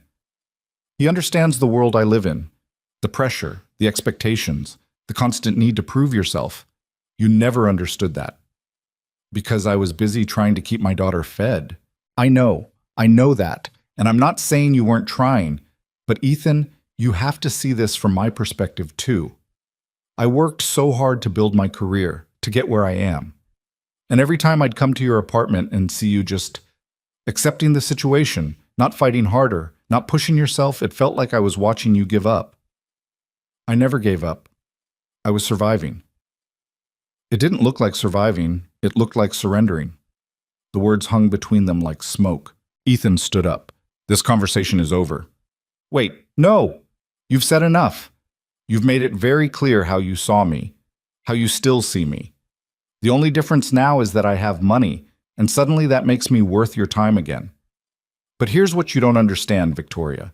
I'd rather have nothing and know someone loves me for who I am than have everything and be wanted for what I have. That's easy to say when you have everything, is it? Because a week ago I had nothing, and I was still a good father. I was still a decent person. I was still worth something. The money didn't change that. It just revealed what you actually valued. Victoria's eyes were bright with tears she was fighting not to shed. I did love you. That was real. Maybe. But it wasn't strong enough to survive me being poor, so what was it worth? He walked away before she could respond, heading for the exit. He needed air, space, distance from the perfume and champagne and pretense. The hotel's terrace was mostly empty, just a few people smoking cigarettes and having quiet conversations. Ethan leaned against the railing and looked out at the Chicago River below, its surface reflecting the city lights. You handled that well. Ethan turned to find Marcus Brennan emerging from the shadows, another whiskey in hand. You were listening? Hard not to. She wasn't exactly being subtle. Marcus joined him at the railing. For what it's worth, your grandfather would have approved. Of what? Me arguing with my ex at a charity gala? Of you not letting someone make you feel small. Jonathan hated people who measured worth by bank accounts. He came from nothing himself, built his entire fortune from a single rundown building in London. Never forgot where he started, never let anyone convince him that having money made him better than anyone else. Ethan absorbed that. I didn't know. He didn't advertise it, but it's why he was so generous with the foundation, why he gave so much to programs helping people in poverty. He remembered what it felt like to be desperate. I remember too. I was desperate last week. I know, Victoria mentioned your situation to some people when you two were together. She wasn't kind about it. That stung more than Ethan wanted to admit. What did she say? That you were struggling, that she was trying to help but you were too proud, that she didn't know how much longer she could watch you fail. Marcus sipped his drink. For what it's worth, I never thought it was about pride. Sometimes life just kicks you down and it takes a while to get back up. Yeah, sometimes it does. They stood in silence for a moment, watching the river flow past. Can I give you some advice? Marcus asked. Old man to young man? Sure. This anger you're carrying toward her, it's understandable, it's justified, but it's also going to eat you alive if you let it. Not because she deserves your forgiveness, but because you deserve peace. I don't know how to get there. Time, distance, and focusing on what actually matters. Marcus gestured back toward the ballroom. All these people in there, they'll try to tell you that this is what matters. The galas, the networking, the social climbing. But your grandfather knew better. What mattered to him was his integrity, his principles, and the people he chose to care about. He died with billions of dollars and a handful of real friends. Made sure the money went to family and charity, not to people who only loved him for what he could give them. I don't know if I have his principles. You do. You proved it in that meeting at Meridian. You could have destroyed Victoria's company out of spite, but you offered fair terms instead. That's integrity, even when it would have felt good to be cruel. It did feel good, Ethan admitted. Seeing her realize I owned her building, watching her lose control in front of her bosses. I'm not proud of it, but it felt good. Human nature. Doesn't make you a bad person, just makes you human. Marcus finished his drink. But here's the thing about revenge. It's a meal that tastes sweet and digests like poison. You've had your moment. You've proven your point. Now the question is what kind of man you want to be going forward. Before Ethan could respond, his phone buzzed. A text from Sarah, Maya's babysitter. Maya's fine, but she had a nightmare about the old apartment. Asked for you. I calmed her down and she's sleeping again, but thought you should know. The message hit Ethan like cold water. While he'd been here, playing dress-up at a gala and arguing with Victoria about who had hurt whom worse, his daughter had been scared and asking for him. I need to go, he said to Marcus. Everything okay? My daughter, she's fine, but I need to be there. Marcus smiled. See? You already know what matters. Your grandfather would have done the same thing, left a room full of millionaires to be there for family. Ethan shook his hand and headed for the exit, not bothering to make excuses or say goodbye to anyone else. He texted his driver to meet him at the entrance and was in the Bentley within 5 minutes, the gala fading behind him like a dream. The ride back to the peninsula took 15 minutes, but it felt like hours. Ethan kept seeing Maya's face from that night in the apartment, small, scared, trying to be brave while her world fell apart around her. She'd been through too much, lost her mother too young, watched her father struggle and fail, lived in poverty that no child should experience. And now everything had changed again, and of course she was having nightmares. He should have been there, should have stayed home, stayed with her, instead of going to some stupid event just to prove a point to a woman who didn't matter anymore. The suite was quiet when he entered. Sarah looked up from the couch where she'd been reading. She okay? Ethan asked quietly. She's fine now. Woke up crying about 20 minutes ago. Said she dreamed you'd lost all the money and you were back in the old apartment. I reminded her where she was, showed her the room, let her call you, but you didn't answer. The gala was loud. I didn't hear it ring. It's fine. She calmed down after a few minutes. I read her a story, and she went back to sleep. Ethan moved to the bedroom door and opened it carefully. Maya was curled up in the big bed, clutching both her old rabbit and her new one, her face peaceful in sleep. He stood there watching her breathe, feeling his heart rate slowly return to normal. Mr. Cole? Sarah's voice was soft behind him. Can I say something? Of course.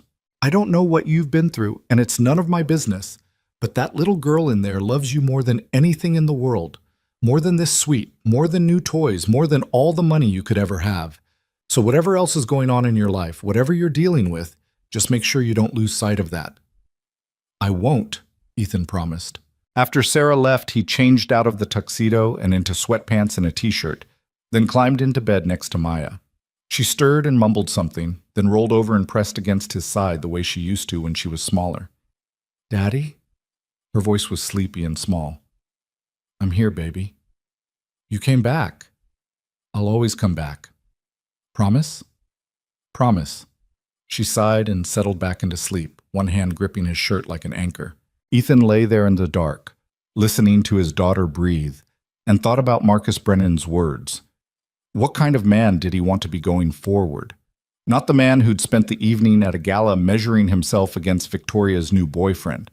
Not the man who'd taken satisfaction in her discomfort, her tears, her realization that she'd made a mistake. He wanted to be the man Maya believed in, the man who'd kept her safe through the worst of times, the man who'd counted quarters for groceries and still made her smile. The money hadn't changed that person. It had just surrounded him with noise and distractions and opportunities for pettiness. Ethan pulled Maya closer and made a decision. Tomorrow, he'd call Oliver Pembroke and ask about the foundation his grandfather had supported, the one that helped homeless families and struggling parents, the one that could have helped him a week ago if he'd known it existed. He had resources now, time to use them for something that actually mattered. Victoria could think whatever she wanted about him. Preston could make whatever judgments felt good.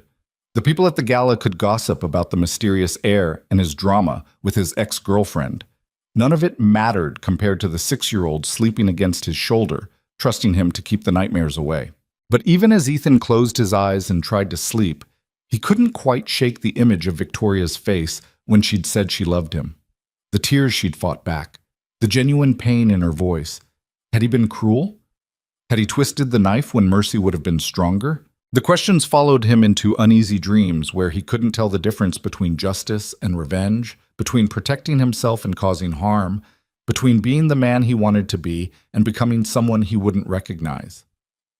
When he woke in the morning, Maya was already up, sitting cross-legged at the foot of the bed and watching cartoons on the tablet Sarah had left for her. Morning, Daddy. Morning, sweetheart. How'd you sleep? Good. After you came home. She paused the cartoon and looked at him seriously. Did you have fun at your ball? Not really. Why not? It was complicated. Was Victoria there? Ethan sat up, surprised. How did you know about Victoria? I heard you talking on the phone, and you've been sad since she left. Maya crawled closer. Did you see her at the ball? Yeah, I did. Did you talk to her? A little bit. Are you still sad? Ethan pulled Maya into a hug. You know what? I don't think I am. Not anymore. And as he said it, he realized it might actually be true. The anger was still there. The hurt was still there. But the sadness, the heavy weight of loss and betrayal, had lifted sometime between the gala and this morning. Victoria was gone from his life. That chapter was over. What came next was up to him. The realization that he was done being sad lasted approximately 6 hours. That's how long it took before Oliver Pembroke called with news that shattered Ethan's fragile sense of moving forward. It was Saturday morning. Ethan had taken Maya to breakfast at a diner, a regular diner, not some expensive restaurant, because she'd asked for pancakes and he'd wanted to feel normal for a few hours. They were halfway through a stack when his phone rang. Mr. Cole, I apologize for calling on the weekend, but something's come up that requires your immediate attention. Ethan set down his fork, watching Maya color on the paper placemat the waitress had given her. What kind of something? Victoria Langford has filed a lawsuit against you. It was submitted yesterday evening, and my office was served with papers this morning. The diner suddenly felt too loud. A lawsuit for what? Fraud, emotional manipulation, and breach of implied contract. She's claiming you deliberately concealed your inheritance during your relationship, that you used her emotional and financial support under false pretenses, and that you're now retaliating against her professionally because she ended the relationship. Ethan's hand tightened around the phone. That's insane. I didn't know about the inheritance until after she left. I'm aware, and we can prove that through the timeline of my firm's contact with you. But Mr. Cole, there's more. She's also filed a complaint with the Chicago Business Ethics Commission, claiming you're using your property ownership to unfairly target Meridian Capital Group due to personal grievances. She's requesting a formal investigation into whether your business practices constitute harassment. I offered them standard market terms, which her filing acknowledges, but she's arguing that your decision to personally conduct the negotiation and your confrontational behavior during the meeting created a hostile business environment. She's painting a picture of you as vindictive and unprofessional. Maya looked up from her coloring. Daddy? You okay? Ethan forced a smile and nodded, then turned away slightly. What does she want? Money, primarily. The lawsuit seeks $5 million in damages, but I think the real goal is public pressure. She's already given statements to 2 business publications about being harassed by a former partner who suddenly came into wealth. The articles will run Monday morning. She's trying to destroy my reputation. She's trying to control the narrative. And Mr. Cole, there's one more thing. A reporter from the Chicago Tribune called my office asking about allegations of financial impropriety in your grandfather's estate. Someone has been feeding them questions about whether the inheritance is legitimate, whether proper taxes were paid, whether you have legal right to the assets. Ethan closed his eyes.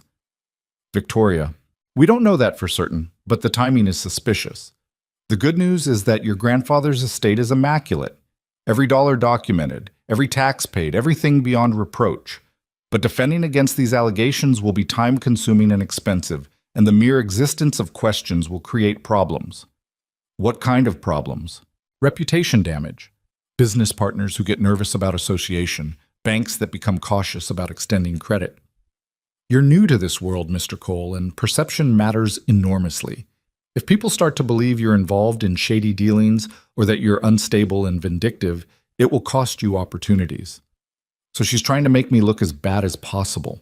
Yes. And unfortunately, she has a platform to do it from. She's well connected in Chicago business circles. She has Preston Hale's resources backing her, and she's positioned herself as the victim of a suddenly wealthy ex-boyfriend who can't handle rejection. Ethan watched Maya carefully coloring a flower, completely oblivious to the war being waged around her. What do I do? We fight back. We file countermotions to dismiss the lawsuit as frivolous. We prepare detailed documentation of the timeline proving you had no knowledge of the inheritance during your relationship. We contact the publications and provide our side of the story, and we start looking very carefully at Victoria's own business practices. What does that mean? Oliver's voice became very careful. It means that when someone attacks this aggressively, they're often trying to deflect attention from their own vulnerabilities. I'm suggesting we audit Meridian Capital's finances, particularly Victoria's department. If she's accusing you of impropriety, we should ensure she has no skeletons in her own closet. You think she's hiding something? I think people who are perfectly clean don't usually launch scorched earth campaigns. They negotiate quietly. The fact that she's going public and going hard suggests she's desperate about something. Do it, Ethan said. Whatever you need to do, do it. Understood. I'll have my team start immediately, and in the meantime, I need you to avoid any contact with Ms. Langford or Mr. Hale. Don't respond to calls, texts, emails, nothing. Any communication gets forwarded to my office. After the call ended, Ethan sat staring at his cold pancakes while Maya chattered about her coloring. Daddy, look! I made the flower purple because purple is better than pink. Do you think it's better? It's perfect, baby. You're not even looking. He looked. The flower was indeed purple, with green leaves and a yellow center. You're right, purple is definitely better. Maya beamed and went back to coloring, satisfied. Ethan's phone buzzed with a text from an unknown number. Against his better judgment, he opened it. You brought this on yourself. All you had to do was leave me alone, but you couldn't let it go. Now everyone's going to see who you really are. B. So she was using a new number after he'd blocked her. Ethan deleted the message without responding and blocked this number too. Another text came through immediately from a different number. Ignoring me won't make this go away. I have evidence of everything.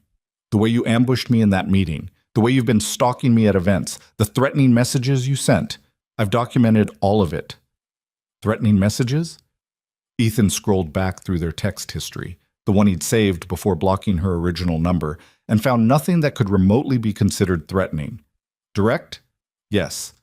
Angry? Maybe. But threatening? Unless she was lying. Unless she was fabricating evidence to support her narrative. The thought made him feel sick. A third text. Preston's attorneys are a lot better than yours. They've handled cases against billionaires before. You're out of your depth. Ethan turned off his phone entirely and focused on his daughter, on finishing breakfast, on pretending everything was fine. But his mind was racing through scenarios, through possibilities, through the realization that he'd underestimated how far Victoria would go. She wasn't just upset about the breakup or embarrassed by the lease negotiation.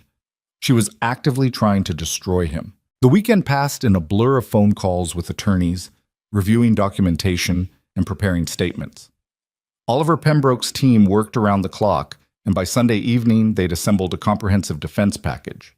The timeline is unambiguous, Oliver explained during a video call while Maya slept in the next room.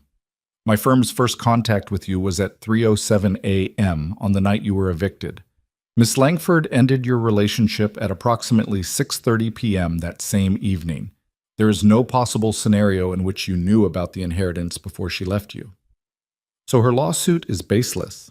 Completely. But baseless lawsuits still require time and money to defend. That's part of her strategy. Make this expensive and exhausting for you. What about the ethics complaint? Also weak. You're allowed to personally manage your properties. You're allowed to negotiate directly with tenants. The fact that you have a personal history with one of their executives doesn't constitute harassment unless you actually harassed her, which the meeting records don't support. And the media stuff? Oliver's expression darkened. That's the real problem. The lawsuit and ethics complaint are theater. The media campaign is the actual weapon. She's given interviews portraying herself as a successful woman being punished by a bitter ex with newfound power. It's a compelling narrative, especially in the current climate around workplace harassment and abuse of power. But it's not true. Truth and perception are different things, Mr. Cole. We need to get ahead of this before the Monday articles run. How? We give our own interview. We show your side, the struggling single father who was abandoned and then inherited wealth he didn't know existed. We present you as someone trying to move forward, not someone seeking revenge. And we let the timeline speak for itself. Ethan rubbed his eyes. I don't want to be in the media. I understand, but if you're not, Victoria controls the narrative entirely. Fine. Set it up. Monday morning came too early. Ethan woke to find his phone flooded with notifications. The articles had run, Both of them, plus 3 more he hadn't known about. The headlines made his stomach turn. Billionaire's revenge, new heir accused of harassment campaign against ex-girlfriend. From rags to riches to lawsuits, Chicago property mogul faces ethics probe. Victoria Langford speaks out. I helped him when he had nothing, now he's trying to destroy me. The articles were brutal. They quoted Victoria extensively, describing Ethan as manipulative, deceitful, and dangerous. They included anonymous sources from people familiar with the situation, claiming Ethan had always been controlling and possessive. They painted a picture of a man who'd suddenly gained power and was using it to punish a woman who'd dared to leave him. The only quote from Ethan's side was a brief statement from Oliver's office saying the allegations were false and would be addressed in court. Ethan's phone rang. Marcus Brennan. I saw the articles, Marcus said without preamble. How bad is it? Pretty bad. I'm calling because I got contacted by 2 of those reporters asking for comments about you. They wanted to know if I'd witnessed you being unstable or aggressive at the gala. What did you say? I told them you were perfectly professional and that Victoria Langford was the one who approached you, not the other way around. But Ethan, they're calling everyone. They're building a case, assembling a narrative. This is a coordinated attack. I know. Do you have good attorneys? The best, apparently. Good. Use them. And listen, don't underestimate Preston Hale. He's bankrolling this, and he has deep pockets and a vindictive streak. This isn't just Victoria being upset. This is a calculated assault. After the call, Ethan forced himself to read all the articles thoroughly. The quotes from Victoria were damning. I supported him emotionally and financially for months while he struggled, she'd told the Tribune. I never asked for anything in return because I cared about him and his daughter. When I realized the relationship wasn't healthy for either of us, I ended it as gently as I could. Days later, he inherited billions and immediately began using that power against me. He forced a confrontational meeting where he humiliated me in front of my colleagues. He shows up at events he knows I'll attend. He sends threatening messages in the middle of the night. I'm terrified of what he might do next. Threatening messages in the middle of the night. The text he'd sent after the gala, the one about consequences, about her seeing him around and remembering her choice. She'd twisted it into something sinister. The reporter interview Oliver had arranged was scheduled for that afternoon at a neutral location. Ethan spent the morning rehearsing answers with Pembroke's media team, learning how to stay calm, how to stick to facts, how to avoid sounding defensive or aggressive. Remember, the media consultant said, you're not arguing with Victoria. You're presenting the truth. Stay factual, stay sympathetic, and let the timeline do the heavy lifting. The interview took place in a conference room at a downtown hotel. The journalist was a woman named Carol Chen from the Chicago Business Journal, sharp-eyed and professional. Mr. Cole, thank you for sitting down with me. I know this is a difficult situation. Thank you for the opportunity to address it. Let's start with the basic timeline. When did you first learn about your inheritance? Ethan walked her through that night. The laundromat, the phone call, the complete shock of Oliver Pembroke's news. He showed her phone records proving the timeline, bank statements showing his financial situation before the inheritance, even the hotel check-in records from the peninsula.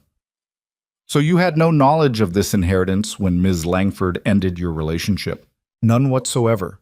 I was literally sitting on a bench outside a laundromat with my daughter, and everything we owned in garbage bags when I got the call. Victoria had left us about 9 hours earlier. Carol made notes. Ms. Langford claims you deliberately concealed the inheritance to manipulate her emotionally. How do you respond to that? It's impossible. I didn't know about it. My grandfather's attorneys can confirm they had no contact with me before that night. There's nothing to conceal. What about the lease negotiation with Meridian Capital? Ms. Langford characterizes it as harassment. I inherited a commercial property. They're a tenant requesting renewal terms. I reviewed those terms and determined they weren't favorable, so I offered standard market rates instead. That's not harassment, that's business. But you chose to conduct the meeting personally rather than through representatives. Why? Ethan paused. This was the tricky part. Telling the truth, that he'd wanted to face Victoria, wanted her to see what she'd walked away from, would support her narrative. But lying would come across as dishonest. I wanted to understand the property and its major tenants, he said carefully.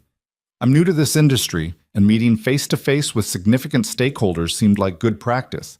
I didn't realize until I reviewed the briefing materials that Victoria worked there. At that point, I considered rescheduling but decided that would be unprofessional. We're both adults. I thought we could handle a business meeting. And could you? I could. She struggled with it, which I understand, but I maintained professional boundaries throughout. Ms. Langford says you humiliated her in front of her colleagues. I negotiated firmly. I challenged their proposal with financial data. If she felt humiliated by that, I'm sorry, but I didn't do anything inappropriate. Carol leaned forward. Mr. Cole, can I be frank with you? Please. Your story is compelling. The timeline is clear. But here's what people are going to ask. If you're truly over this relationship and just trying to move forward, why are you showing up at the same charity galas? Why are you staying in Chicago at all when you have properties worldwide? It creates an impression that you're deliberately maintaining proximity to Ms. Langford. Sad. Ethan felt the trap closing. I'm staying in Chicago because it's my daughter's home. It's where she went to school, where she has memories of her mother. I'm not going to uproot her life again just to avoid occasionally being at the same events as my ex-girlfriend. That would be letting Victoria dictate my choices, and I won't do that. Fair enough. Last question. Ms. Langford is seeking $5 million in damages. Will you settle? No, because settling would validate false allegations. I'll defend myself in court and let the facts speak for themselves. The interview lasted another 30 minutes, covering everything from his relationship with Maya to his plans for the real estate portfolio. Carol was thorough but fair, and by the end, Ethan felt cautiously optimistic that his side would at least get heard. The article ran Wednesday morning under the headline, "The Other Side, Ethan Cole Responds to Harassment Allegations." It was balanced, presenting both narratives and letting readers decide. The comments section immediately exploded with arguments about who was telling the truth, whether Victoria was a gold digger or a victim, whether Ethan was vindictive or justified.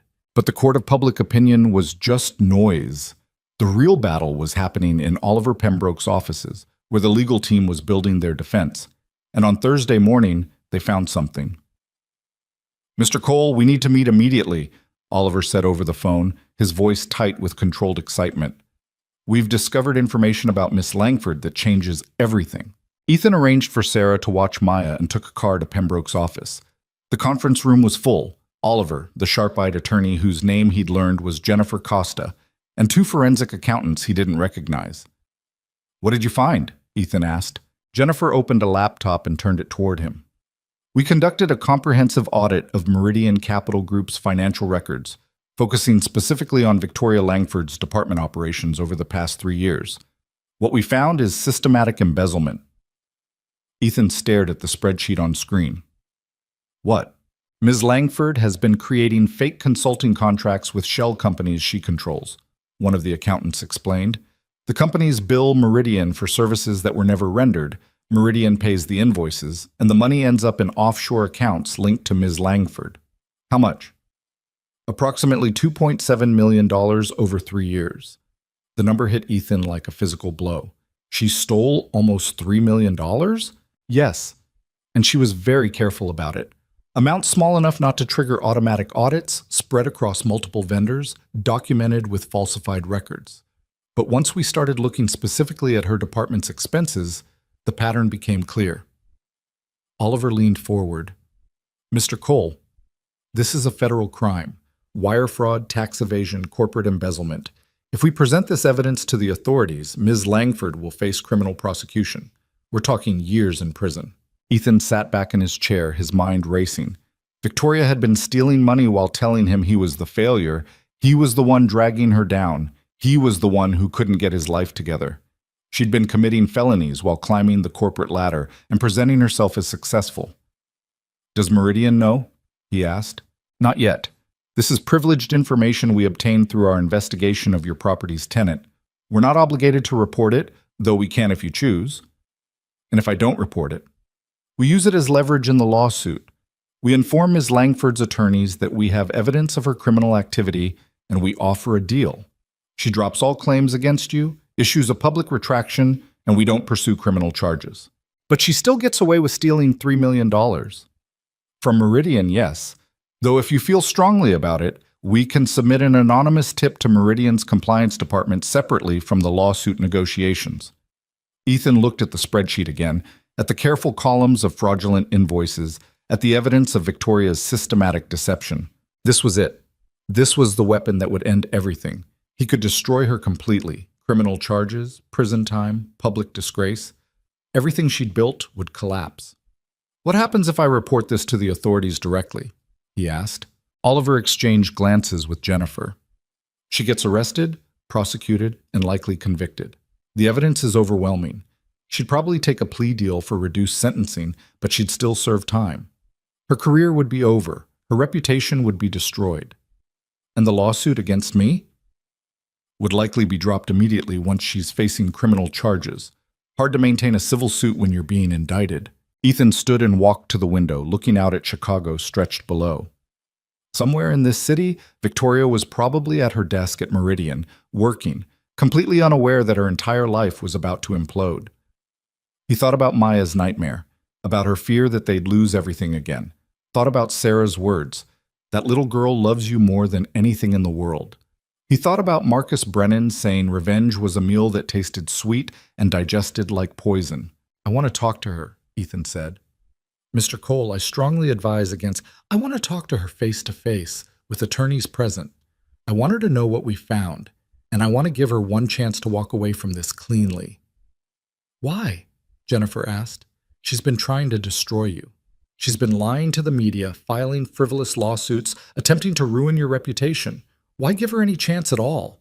"Because I don't want to be the person who sends his daughter's almost stepmother to prison," Ethan said quietly. "Maya already lost her mother. She doesn't need to watch someone else she cared about get destroyed, even if that person deserves it." Oliver nodded slowly. "I understand. We'll arrange a mediation, but Mr. Cole, you need to be prepared for the possibility that she won't take the deal. Some people would rather fight than admit defeat. Then we'll cross that bridge when we come to it." The mediation was scheduled for the following Monday at a neutral attorney's office. Victoria arrived with Preston and two lawyers Ethan didn't recognize. Expensive suits, expensive briefcases, expensive arrogance. Victoria looked tired. The polished veneer she'd worn at the gala was cracked, showing dark circles under her eyes and tension in her jaw. But her expression was hard, defensive, ready for battle. They sat on opposite sides of a long conference table. The mediator, a retired judge named Ellen Vasquez, explained the ground rules. "This is a voluntary mediation. Anything said here is confidential and cannot be used in court. The goal is to see if we can reach a resolution without litigation. Mr. Cole's team requested this meeting. Mr. Pembroke, you have the floor." Oliver opened a folder and slid a single page across the table to Victoria's attorneys. "That's a summary of evidence we've obtained regarding Ms. Langford's financial activities at Meridian Capital Group. The full documentation is available for your review." One of Victoria's attorneys picked up the summary. His expression went from skeptical to concerned to alarmed in about 30 seconds. He leaned over and whispered something to his colleague. Victoria frowned. "What is that?" Her attorney didn't answer, still reading. Preston leaned over to look at the document, and Ethan watched his face change too. The confidence drained away, replaced by something colder. "This is fabricated," Preston said flatly. "You're making up evidence to—"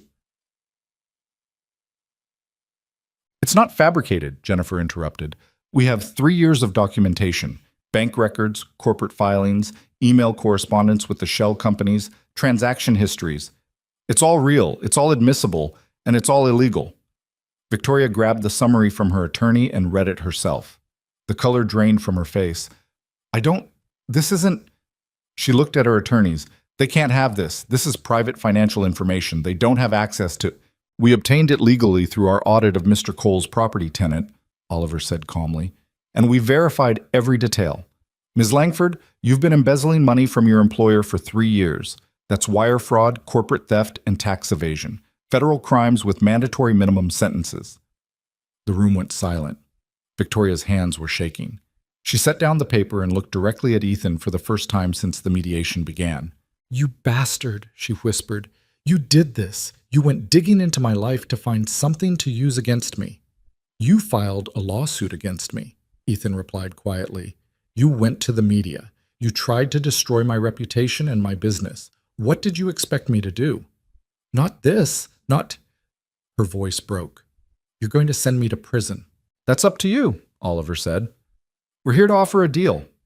You drop the lawsuit, you issue a public statement retracting your allegations, and we don't report this evidence to the authorities. Preston slammed his hand on the table. This is extortion. No, this is negotiation, Jennifer corrected. Extortion would be demanding money. We're simply asking Ms. Langford to stop her unfounded legal attack in exchange for our discretion about her criminal activity. You can't prove any of this would hold up in court, one of Victoria's attorneys said, but his voice lacked conviction. Would you like to take that chance? Oliver asked. Because we're very confident in our documentation. Victoria was crying now, tears streaming down her face while she tried to maintain composure. I needed that money. Do you have any idea what it cost to maintain the life I built? The apartment, the clothes, the social obligations? I couldn't do it on my salary alone. So you stole it, Ethan said. I borrowed it. I was going to pay it back once I made partner. That's not how embezzlement works, Victoria. She looked at him with something between hatred and desperation. You're enjoying this, watching me fall apart. This is what you wanted all along. What I wanted was for you to leave me alone, Ethan said. You're the one who escalated this into warfare. I'm just defending myself. Preston leaned close to Victoria and whispered something Ethan couldn't hear. She shook her head violently, then whispered back. Their attorneys joined the huddle, creating a tense conference on their side of the table. Finally, Preston straightened and addressed the room. We need time to review the evidence and consider our options. This meeting is over. You have 48 hours, Oliver said. After that, we'll assume you're declining the offer and we'll proceed accordingly. Victoria stood abruptly and walked out without looking at anyone. Preston and the attorneys followed, leaving Ethan alone with his legal team. How do you think she'll respond? Ethan asked. Hard to say, Jennifer said. She's cornered, which makes people unpredictable. She might take the deal to avoid prison, or she might decide to fight and hope we're bluffing. We're not bluffing. No, but she might not believe that until it's too late. Ethan drove back to the peninsula in silence, his mind churning through scenarios. He'd wanted to give Victoria a chance to walk away cleanly, to avoid destroying her completely. But seeing her in that room, seeing her cry and accuse him of enjoying her pain, part of him had enjoyed it. Part of him had felt satisfied watching her realize she'd lost. And that scared him. That night, after Maya was asleep, Ethan sat on the terrace overlooking Chicago and tried to figure out who he was becoming. The broke construction worker who'd counted quarters was gone. The desperate father sleeping in a laundromat was gone. Even the man who'd walked into that first meeting with Oliver Pembroke was fading. In their place was someone harder, someone who knew how to use power, someone who discovered that having leverage meant having control. Was that better or worse? His phone rang. Oliver Pembroke. Mr. Cole, I just received a call from Victoria Langford's attorney. She's accepting the deal. Ethan let out a breath he didn't know he'd been holding. She is? Yes. She'll drop the lawsuit, issue a public retraction, and cease all contact with you. In exchange, we won't report the embezzlement evidence to authorities. What about Meridian? Are we telling them? That's your decision. The deal only covers criminal prosecution, not civil liability or corporate consequences. Ethan thought about Richard Whitmore, about Marcus Chen, about all the people at Meridian who'd been working alongside a thief without knowing it. Send them an anonymous tip, he said. They deserve to know. Understood. I'll arrange it carefully to protect the source. The retraction statement will run in the same publications that printed her original allegations. This should be over by end of week. After the call ended, Ethan sat in the dark and waited to feel relieved. But relief didn't come. Just a hollow sense that he'd won a war nobody should have been fighting in the first place. Victoria's retraction ran Friday morning, buried in the business section where few people would see it compared to the front-page headlines her accusations had generated. The statement was brief and carefully worded. I have decided to withdraw my lawsuit against Ethan Cole and retract my previous statements regarding his conduct. After further reflection and review of the facts, I acknowledge that my characterizations were inaccurate and unfair. I apologize for any harm caused and wish Mr. Cole well in his future endeavors. It didn't admit wrongdoing, didn't explain the reversal, didn't give Ethan the vindication he probably deserved. But it was over. The anonymous tip to Meridian Capital's compliance department went out the same day. Ethan didn't know exactly what it said or how it was delivered, but by Monday afternoon, the Chicago Business Journal was reporting that Meridian's VP of Operations had been placed on administrative leave pending an internal investigation into financial irregularities. By Tuesday, Victoria had been fired. By Wednesday, she'd have been arrested at O'Hare International Airport, attempting to board a flight to the Cayman Islands with 2 suitcases full of cash and documents. Ethan found out about the arrest from a news alert on his phone while having lunch with Maya at the peninsula. The headline made his chest tighten. Former Meridian executive arrested on embezzlement charges, attempted to flee country. He opened the article and read about how Meridian's internal investigation had uncovered the fraud, how they'd reported it to federal authorities, how Victoria had panicked and tried to run. There was a photo of her in handcuffs being led through the airport by FBI agents, her face buried against her shoulder to hide from cameras. "Daddy, what's wrong?" Maya asked around a mouthful of grilled cheese. "Nothing, sweetheart. Just work stuff." But it wasn't nothing. Despite everything Victoria had done, despite the lawsuit, the media attacks, the lies, seeing her arrested made Ethan feel sick. He called Oliver immediately. "I thought we had a deal. I thought we weren't prosecuting." "We're not. We didn't report anything to authorities. Meridian did their own investigation based on the anonymous tip and found the evidence independently. Once they reported it, the situation was out of our hands. But I gave the tip, which you were ethically obligated to do. Meridian is one of your tenants. They have a right to know if an executive is stealing from them. What they chose to do with that information was their decision, not yours." She tried to run because she knew this was coming, because of what we found. Mr. Cole, Victoria Langford made every choice that led to this moment. She chose to embezzle money. She chose to attack you publicly. She chose to flee rather than face consequences. You didn't make any of those choices for her. Ethan knew Oliver was right. Logically, intellectually, he understood that Victoria's arrest was the result of her own actions.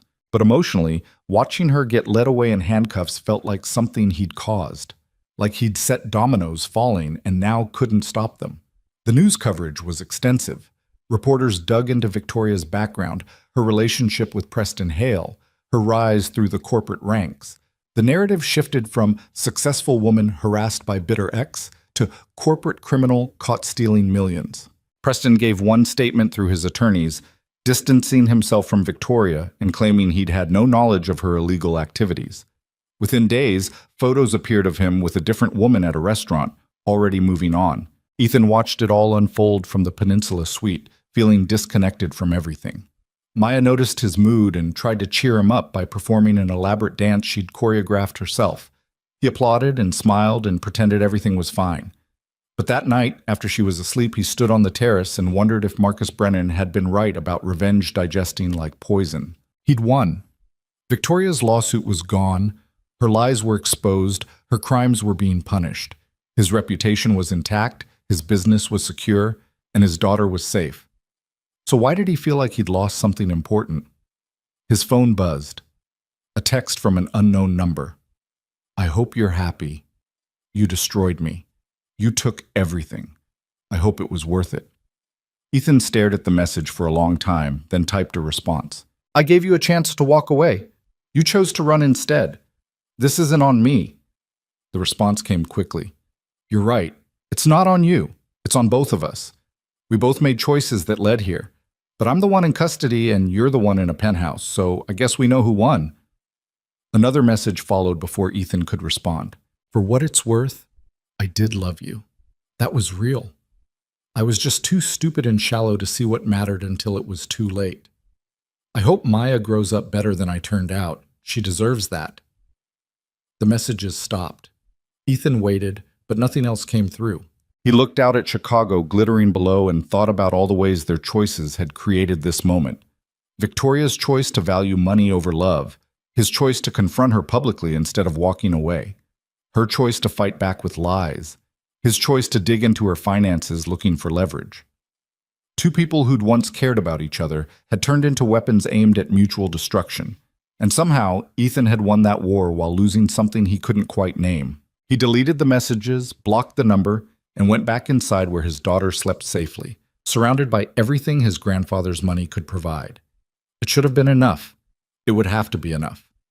Because the alternative, admitting that revenge had cost him something he couldn't get back, was too complicated to face at midnight in a hotel suite while the woman he'd once loved sat in a federal holding cell waiting for arraignment. Ethan closed his eyes and tried to sleep, knowing tomorrow would bring new challenges, new decisions, new chances to figure out who he was becoming. But tonight, all he felt was hollow victory and the weight of choices that couldn't be unmade. The hollow feeling didn't go away with sleep. It was still there when Ethan woke up the next morning, still there when he made Maya breakfast, still there when he tried to pretend everything was normal while his daughter chattered about wanting to see the dinosaurs at the Field Museum. "Can we go today, Daddy? Please?" "Sure, sweetheart. Let me just make a few calls first." But the calls never happened because Oliver Pembroke showed up at the Peninsula Suite unannounced at 9 in the morning, looking unusually grave. "Mr. Cole, we need to talk. May I come in?" Ethan let him in, sent Maya to watch cartoons in the bedroom, and braced himself for whatever new disaster was unfolding. "Victoria Langford attempted suicide last night," Oliver said without preamble. "She's alive, in stable condition at Northwestern Memorial, but it was a serious attempt. Overdose of prescription medication. Her attorney called me an hour ago." The room tilted. Ethan sat down hard on the couch. "Is she going to be okay?" "Physically, yes. Mentally." Oliver shook his head. "She's on psychiatric hold. They're evaluating her, but given the circumstances, arrest, public humiliation, facing federal charges, she's considered high risk." "Why are you telling me this?" "Because her attorney asked me to. She wants to see you." "No, absolutely not. I told him that would be your response." "But Mr. Cole, there's something else. The prosecutor handling her case called my office. They're considering offering her a plea deal, reduced charges, lighter sentence, if she cooperates with a larger investigation into corporate fraud. Apparently several other executives at Meridian were involved in similar schemes, and Victoria might be able to provide evidence." "What does that have to do with me?" "Nothing directly. But the prosecutor wanted you to know that Victoria's cooperation could reduce her sentence significantly, 5 years instead of 15, and he wanted to know if you had any objection to that arrangement." Ethan stood and walked to the window, looking out at Lake Michigan stretching gray and cold under an overcast sky. "Why would my objection matter?" "Because you're the one who provided the information that led to her arrest. The prosecutor views you as a concerned citizen who came forward about corporate crime. Your opinion carries weight." "I didn't come forward. I sent an anonymous tip, which we can confirm came from you if necessary. The point is, you have influence over how this case proceeds. If you tell the prosecutor you want maximum penalties, Victoria serves 15 years minimum. If you say you have no objection to leniency, she might get out in 5 with good behavior." Ethan pressed his forehead against the glass, feeling the cold seep into his skin. "What do you think I should do? That's not my decision to make. But I will say this. Holding on to anger and pursuing maximum punishment won't undo what she did to you. It won't make the past few weeks disappear. It will just be another choice you'll have to live with." After Oliver left, Ethan sat on the couch and stared at nothing while Maya's cartoon played in the background. He thought about Victoria in a hospital room, thought about her desperate enough to swallow pills, thought about her sitting in a cell for 15 years versus 5. His phone rang. Marcus Brennan. "I heard about Victoria," Marcus said. "How are you holding up?" "I don't know. I don't know how I'm supposed to feel about this." "There's no supposed to. You feel however you feel. Part of me thinks she deserves everything that's happening, but another part remembers that 3 weeks ago I loved her, or thought I did, and now she's in a hospital because her entire life collapsed, and I helped make that happen." "Did you make her embezzle millions of dollars?" "No." "Did you make her file a fraudulent lawsuit against you?" "No." "Did you make her try to destroy your reputation in the media?" "No, but I—" "Then you didn't make this happen, Ethan. You responded to attacks. You defended yourself. The fact that her own crimes came to light during that process isn't your fault. So why do I feel guilty?" Marcus was quiet for a moment.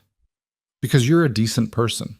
Because despite everything she did, you still have empathy. That's not weakness, that's humanity. The question isn't whether you should feel guilty. Feelings aren't right or wrong. They just are. The question is what you're going to do with those feelings." After the call, Ethan made a decision. He texted Oliver. Tell the prosecutor I have no objection to leniency if Victoria cooperates. I don't want maximum penalties. The response came quickly. Understood. I'll convey that. Then Ethan did something he'd been avoiding for weeks. He called the Chicago Business Foundation and asked to speak with someone about making a donation. The conversation that followed changed everything. 3 days later, Ethan stood in front of a rundown community center on the south side, looking at a building that reminded him painfully of the apartment he'd been evicted from. Peeling paint, cracked windows, a sign that hung crooked announcing after-school programs and job training. Beside him, a woman named Angela Rodriguez smiled despite the building's condition. She ran the center with a staff of 3 and a budget that barely covered utilities. We serve about 200 families, she explained as they walked inside.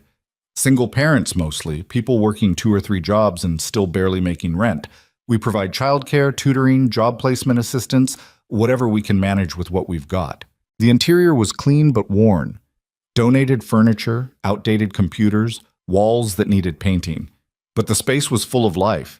Kids doing homework at folding tables, adults attending a resume workshop, a small kitchen where volunteers prepared meals. This is what I want to fund, Ethan said. Expansion, renovation, better resources. Whatever you need. Angela stopped walking and turned to face him. Mr. Cole, we're talking about significant investment for a center that serves a population most donors ignore. Why?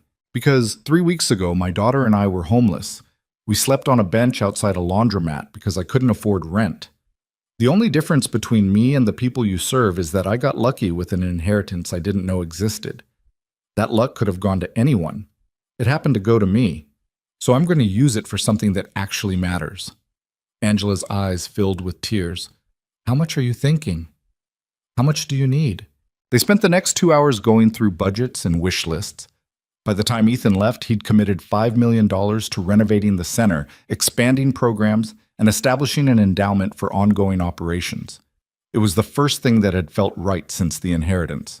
That evening, Ethan took Maya to dinner at a regular restaurant. Not expensive, not fancy, just a family place with good burgers and milkshakes. She got chocolate sauce on her face and talked non-stop about a new friend she'd made at the hotel's kids club. Her name is Sophie, and she's from California, and she has a dog named Pickles. Can we get a dog, Daddy? Maybe. We'd need a real home first, not a hotel. When are we getting a real home? It was a good question. They'd been living at the peninsula for almost 3 weeks, and while it was comfortable, it wasn't sustainable. Maya needed stability, routine, a place that felt permanent. Soon, Ethan promised, I'll start looking. But looking for homes meant making decisions about who they were now, what kind of life they wanted to build. And Ethan still wasn't sure he knew the answer. His phone buzzed during dessert, a text from Oliver. Victoria took the plea deal. 5 years, eligible for parole in 3 with good behavior. She wanted me to tell you thank you. Ethan stared at the message for a long moment, then put his phone away without responding. Daddy, you okay? Maya asked through a mouthful of ice cream. Yeah, baby, I'm okay. The next morning, Ethan received a letter. Not an email, not a text, but an actual handwritten letter delivered to the peninsula by messenger. The return address was Northwestern Memorial Hospital. He almost threw it away without reading it. But curiosity won over caution, and he opened the envelope to find 3 pages covered in Victoria's familiar handwriting. Ethan, I don't expect you to read this. I don't expect forgiveness or understanding or anything from you. But my therapist here says I need to take accountability for my actions, so I'm writing this whether you read it or not. You were right about everything. I did value money over love. I did measure your worth by your bank account. I did abandon you when life got hard because I was too shallow and self-absorbed to see what actually mattered. I spent 3 years climbing a corporate ladder that led nowhere except to federal prison. I stole money to maintain a lifestyle I thought would make me important, make me valuable, make me worth something. But all it did was make me a criminal and a liar. When I met you, you were still grieving Sarah. You were struggling, but you were present. Present for Maya, present in your relationships, present in your life in a way I never learned how to be. I think that scared me. Because being present means feeling things, and I'd spent my whole life avoiding feelings by chasing the next promotion, the next salary increase, the next external validation. You asked me once why I left you for Preston. The truth is, I didn't leave you for him. I left you because staying meant confronting who I was becoming, and I couldn't handle that. Preston was just an excuse, a way to blame the ending on something other than my own character failures. I'm not writing this to make you feel sorry for me. I made my choices, and I deserve the consequences. I'm writing because you deserve to know that none of what happened was your fault. You were a good partner. You were a good father. You were trying your best in an impossible situation, and I punished you for that because it was easier than examining my own values. The lawsuit, the media campaign, all of it. That was me being too proud to admit I'd made a mistake. I convinced myself you were the villain because accepting that I was the villain was too painful. I don't know if you'll ever forgive me.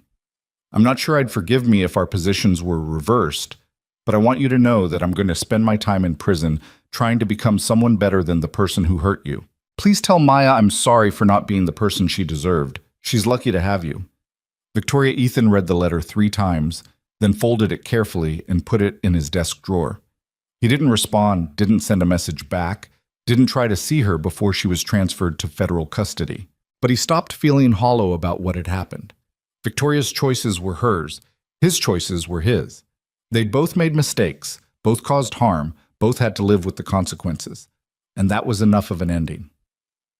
2 weeks later, Ethan closed on a house. Not a mansion, not a penthouse, just a comfortable 4-bedroom in Lincoln Park with a backyard where Maya could play and a neighborhood with good schools. It felt like a home in a way the peninsula never had.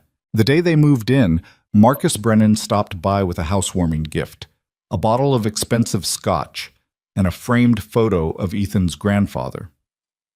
"Jonathan asked me to hold on to this," Marcus explained. "Said if I ever met you, I should give it to you. It's from the day he bought his first building in London. Wanted you to remember where the money came from, not luck, but work. One building at a time." The photo showed a younger Jonathan Cole standing in front of a shabby building, grinning despite the peeling paint and broken windows. He looked proud and terrified and determined. He looked like Ethan had felt sleeping on that laundromat bench. "Thank you," Ethan said quietly. "He'd be proud of what you're doing with the foundation work. Angela called me. She's over the moon about the community center funding. Said you're changing lives. I'm just trying to help people who are where I was." That's exactly what Jonathan did. He never forgot being poor, never forgot what it felt like to be desperate, used his success to make sure other people didn't have to suffer the way he had. After Marcus left, Ethan hung the photo in his office, a small room overlooking the backyard where he planned to actually learn how to manage his inherited empire instead of just letting others do it for him. Maya ran in with her new rabbit, the old one retired to a place of honor on her bookshelf. "Daddy, can Sophie come over to play? Her mom said yes if you say yes." "Sure, sweetheart. We'll set up a play date." "What's that picture?" "That's your great-grandfather, the man who owned all the buildings before I did." Maya studied it seriously. "He looks happy." "I think he was. He worked really hard and it paid off." "Are you happy, Daddy?" The question caught him off guard. Ethan looked at his daughter, healthy, safe, smiling, holding a stuffed rabbit in a house that was actually theirs, and realized he didn't have a simple answer. Was he happy? He had more money than he could spend in 10 lifetimes. He had security, influence, opportunities. He'd defeated someone who'd tried to destroy him, had come out of a war victorious. But he had also discovered that revenge tasted like ash, that winning didn't always feel like winning, that having everything material while carrying the weight of complicated choices was its own kind of poverty. "I'm getting there," he told Maya honestly. "I think I'm figuring out how to be happy." She seemed satisfied with that and ran off to arrange her room, leaving Ethan alone with his thoughts and his grandfather's photo. Over the next 3 months, Ethan threw himself into the foundation work. He funded 3 more community centers, established scholarship programs for kids from struggling families, and started a job training initiative that helped single parents develop marketable skills. He attended board meetings and learned about property management and took business courses at night to understand the empire he'd inherited. He made mistakes, asked stupid questions, and slowly began to grasp how wealth could be used for something beyond just accumulating more wealth. He took Maya to her new school every morning and picked her up every afternoon. They had dinner together every night, played board games on weekends, went to museums and parks, and all the places they'd never been able to afford before. Life developed a rhythm that felt sustainable, purposeful, real. One evening in late summer, Ethan received a package at his office. No return address, just a postmark from the Federal Correctional Facility where Victoria was serving her sentence. Inside was a book, a novel about redemption and second chances, with a bookmark on a specific page. A passage was highlighted in yellow. We are not the worst thing we've ever done. We are also not absolved of it. We exist in the space between our mistakes and our growth, and that space is where we find out who we actually are. Tucked into the book was a note card with 2 words in Victoria's handwriting: "Thank you." Ethan put the book on his shelf next to his grandfather's photo and didn't write back. But he understood the message. Victoria was trying to become someone better. So was he. Their paths had diverged violently and painfully, but they were both walking forward. That was enough. 6 months after the inheritance, Ethan attended another Chicago Business Foundation gala. This time he brought Maya, who wore a fancy dress she'd picked out herself and complained that the shoes were too tight. "Why do fancy shoes always hurt?" she asked in the car. "Because fancy people make bad decisions about comfort," Ethan replied, making her giggle. The gala was different this time. People knew who he was now, not as Victoria Langford's ex-boyfriend, not as the subject of scandal, but as the philanthropist who was funding programs that actually helped people. They approached him with genuine respect, asked about the foundation's work, wanted to collaborate on projects. Marcus Brennan found him during cocktail hour. "You've done well, Ethan. Jonathan would be incredibly proud." "I'm just trying to do what feels right. That's all any of us can do." Marcus gestured to the crowd. "You know, half these people are here because it looks good, not because they actually care. But you're here because you remember what it's like to need help. That authenticity matters. Don't lose it when the money starts feeling normal." "I won't. Maya won't let me." As if summoned, Maya appeared with chocolate on her face from the dessert table. "Daddy, there's a whole fountain of chocolate. A fountain. Can we get one at home?"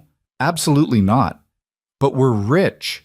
Being rich doesn't mean we need a chocolate fountain. Then what's the point of being rich?" Ethan crouched down to her level, wiping chocolate from her chin. "The point is having enough. Enough food, enough safety, enough comfort, so we can focus on things that actually matter, like helping other people have enough too." Maya considered this. "So we're rich so we can make other people less poor?"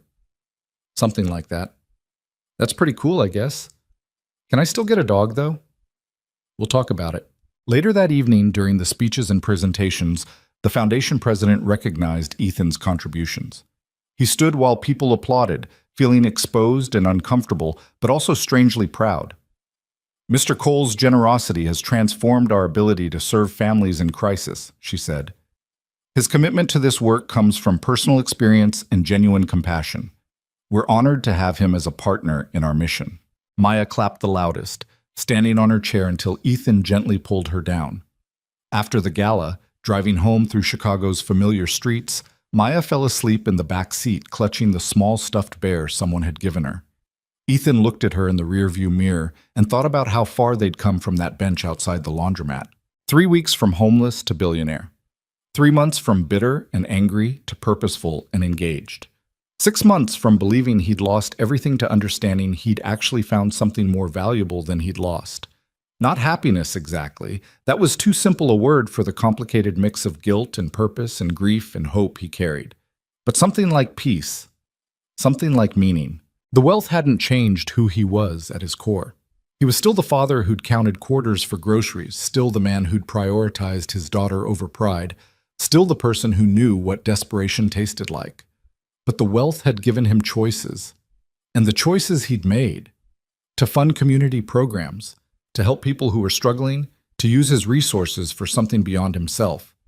Those choices were shaping who he was becoming. Victoria had been wrong about him being small, but she'd been right that he'd accepted his situation rather than fighting harder. The difference was that acceptance hadn't been surrender, it had been survival. And survival, it turned out, was its own kind of strength. When they got home, Ethan carried Maya inside and tucked her into bed without waking her. He stood in her doorway watching her sleep, this small person who'd been through too much, who'd lost her mother and lived in poverty and weathered every storm beside him without losing her ability to smile. She was the reason for everything. The reason he'd kept going when giving up would have been easier. The reason he couldn't become someone consumed by revenge.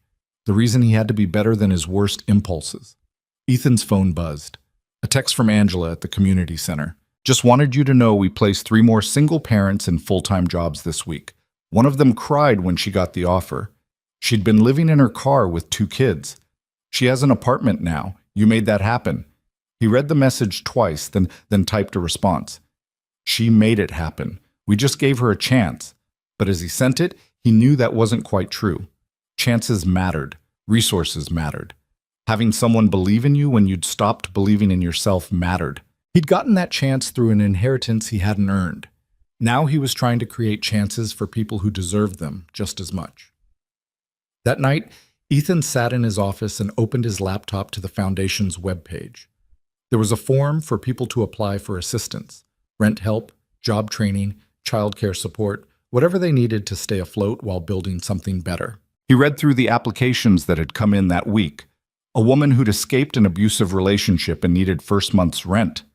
A man who'd lost his job after a car accident and couldn't afford his daughter's medication. A family living in a shelter, trying to save enough for a deposit on an apartment.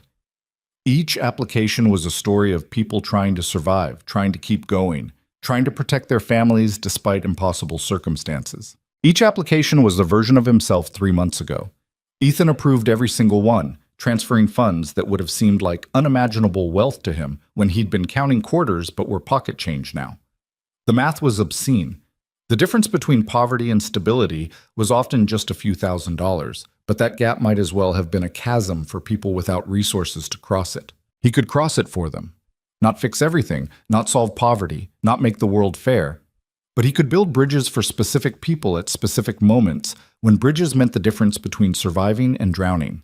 It wasn't enough to erase his complicated feelings about Victoria, about the war they'd fought, about the choices he'd made in anger. But it was something. It was using the inheritance for what his grandfather had apparently intended, helping people who reminded him where he'd come from. Around midnight, Ethan closed his laptop and walked through his quiet house. Maya's room, where she slept surrounded by stuffed animals and books. The kitchen, where they'd made breakfast together that morning. The backyard, visible through windows, where she'd played with Sophie the previous weekend. This was what wealth had bought him. Not the house itself, though it was nice. Not the security, though that mattered. But the ability to be present for his daughter, to focus on being a good father instead of desperately scrambling for survival. And if he could have that, why couldn't others? That question became the Foundation's new mission statement, crafted over the following weeks with Angela's help. If one person deserves stability, everyone does. If one child deserves a safe home, every child does. We can't help everyone, but we can help someone, and someone is worth everything. The programs expanded. More community centers, more job training, more assistance for families in crisis. Ethan hired staff, established partnerships, built infrastructure for sustainable impact. The work consumed him in a good way, filling the hollow spaces that revenge had left behind. Every family housed, every job secured, every child who got to eat dinner without wondering if there'd be breakfast. These weren't abstracts, they were victories. Small victories, maybe, in a world full of injustice and struggle. But they mattered to the people receiving help. And they mattered to Ethan, who understood exactly what those victories felt like. A year after the inheritance, Ethan stood at a ribbon-cutting ceremony for a renovated community center on the west side. Maya stood beside him, holding oversized scissors, grinning for the cameras. On behalf of the Cole Family Foundation, Ethan said to the crowd of families and supporters, "We're honored to open this facility. This building represents a commitment to the idea that everyone deserves a chance to build a better life. My daughter and I know what it's like to need that chance. We're grateful to be able to provide it for others." Maya cut the ribbon with theatrical flair and the crowd cheered. Kids ran into the new playground equipment while parents toured the job training facilities and childcare rooms. Angela pulled Ethan aside. "You know what the best part of all this is?" "What's that?" "You're not doing it to make yourself feel better about what happened with Victoria. You're doing it because you genuinely care. That's rare among donors. Most people are trying to buy their way to feeling like good people. You're just trying to help." "I'm trying to be the person my daughter thinks I am." "That's the same thing." Later, driving Maya home, she asked a question that had clearly been building for a while. Daddy, what happened to Victoria? Ethan had been dreading this conversation, but knew it was inevitable. She's in prison, sweetheart. She made some bad choices and broke the law. Is that because of us? Because we got rich? No, baby. It's because she chose to steal money from her company. That's not about us. That's about her choices. Maya was quiet for a moment. Do you still love her? The question hit harder than Ethan expected. Did he still love Victoria? After everything, the betrayal, the war, the arrests, the year of distance, and growth? I don't think so, he said honestly. I think I loved who I thought she was. But the real her and the person I imagined weren't the same. So no, I don't love her. But I don't hate her either. I hope she figures out how to be better. That's very mature of you, Daddy, he laughed. Where'd you learn that word? Sophie's mom says it when Sophie stops being bratty. She says, how mature? Well, I'm glad I'm being mature. Me too. It's better than being sad all the time like you were before. Out of the mouths of 6-year-olds. That evening, after Maya was in bed, Ethan received an email from Oliver Pembroke. The subject line read Meridian Settlement. The body was brief. Meridian Capital has settled its civil suit against Victoria Langford for full restitution plus damages. They've also offered to extend their lease with your property for another 20 years at agreed-upon terms with no reduction. Thought you'd want to know. So it was completely over. Victoria had paid back what she'd stolen, Meridian was satisfied, the legal machinery had ground to its conclusion. Ethan closed the email without responding. There was nothing left to say. He opened his desk drawer and pulled out the letter Victoria had written from the hospital over a year ago. Read it one more time, then filed it away in a folder marked The Past, that he kept for things he didn't want to forget but didn't need to revisit. Victoria was part of his history now, a chapter that had shaped him but didn't define him. A painful lesson about love and money and the importance of knowing someone's character before trusting them with your heart, but also a lesson about his own capacity for anger, for pettiness, for letting hurt turn into harm. He'd won their war, but victory had taught him that some battles weren't worth fighting, even when you had every right to fight them. 2 years after the inheritance, Maya's 8th birthday party filled their backyard with chaos and laughter. Sophie was there, plus a dozen other kids from school, running around with cake and presents while parents chatted and supervised. Marcus Brennan showed up with an enormous stuffed elephant that barely fit through the door. You're spoiling her, Ethan said. That's what honorary grandfathers do. How's the foundation work? Growing faster than I expected. We're opening 2 more centers this year, and we've partnered with 5 other cities to replicate the model. Jonathan would be so damn proud. You've taken his money and made it matter. I'm trying. Later, after the guests had left and Maya had crashed on the couch in a sugar-induced stupor, Ethan cleaned up the backyard while the sun set over Chicago. He thought about how different this birthday was from her 6th, when he'd scraped together enough money for a cupcake and a single small toy.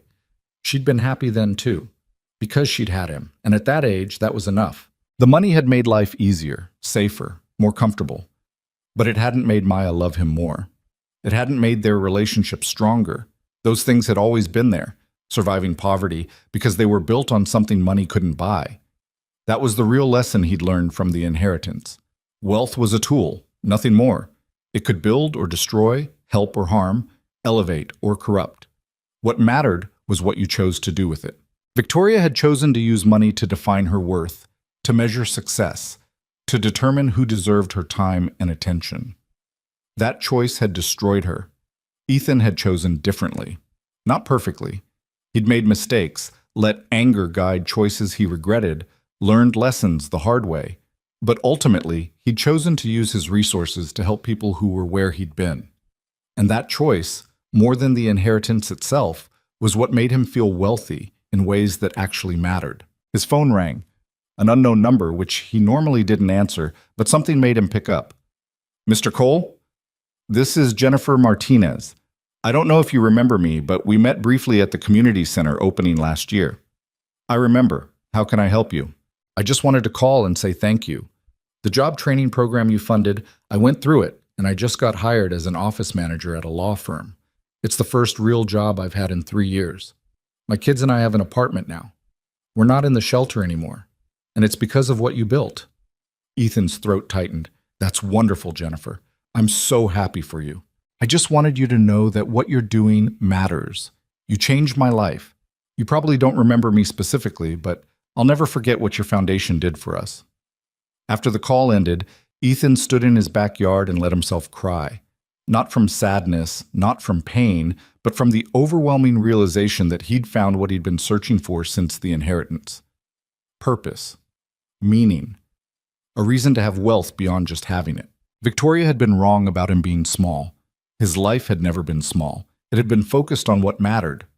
Being a father, taking care of his daughter, surviving with dignity even when survival was hard. The inheritance hadn't made him bigger. It had just given him a bigger platform to do what he'd always done. Protect the people who needed protecting. Help the people who needed help. Be present for what actually mattered. Maya appeared in the doorway, rubbing her eyes. "Daddy, why are you crying?" "Because I'm happy, sweetheart." "That's weird. Happy people smile." Sometimes happy is so big it comes out as tears. She accepted this wisdom and came to stand beside him, leaning against his side. "This was the best birthday ever." "I'm glad. Do you think Mom would have liked the party?" The question surprised him. Maya didn't talk about Sarah often, had been so young when she died that memories were more impressions than specifics. "She would have loved it," Ethan said. "She would have been so proud of who you're becoming." "Do you miss her?" "Every day. But having you makes the missing easier." Maya hugged him tightly. "I'm glad we got rich, Daddy. Not because of the stuff, but because you're not so worried anymore. You smile more now." Out of the mouths of 8-year-olds. That night, after Maya was asleep, Ethan sat in his office and opened a new document on his computer. He'd been thinking about writing down his story, not for publication, not for attention, but for Maya to read someday when she was older and could understand everything that had happened. He titled it, "What We Lost and What We Found," and began to write. 3 years ago, your mother died, and I thought I'd lost everything that mattered. 2 years ago, we were homeless, and I thought I'd failed you completely. 18 months ago, I inherited a fortune, and I thought that would solve everything. I was wrong about all of it. What I actually lost was the illusion that wealth equals worth. What I actually failed at was understanding that surviving poverty with dignity was its own success. What I actually found was that money is just a tool, and the only thing that matters is what you build with it. I built a war with someone I thought I loved, and that war taught me that revenge is poison. I built programs to help people, and that taught me that giving is the only use of wealth that actually feeds the soul.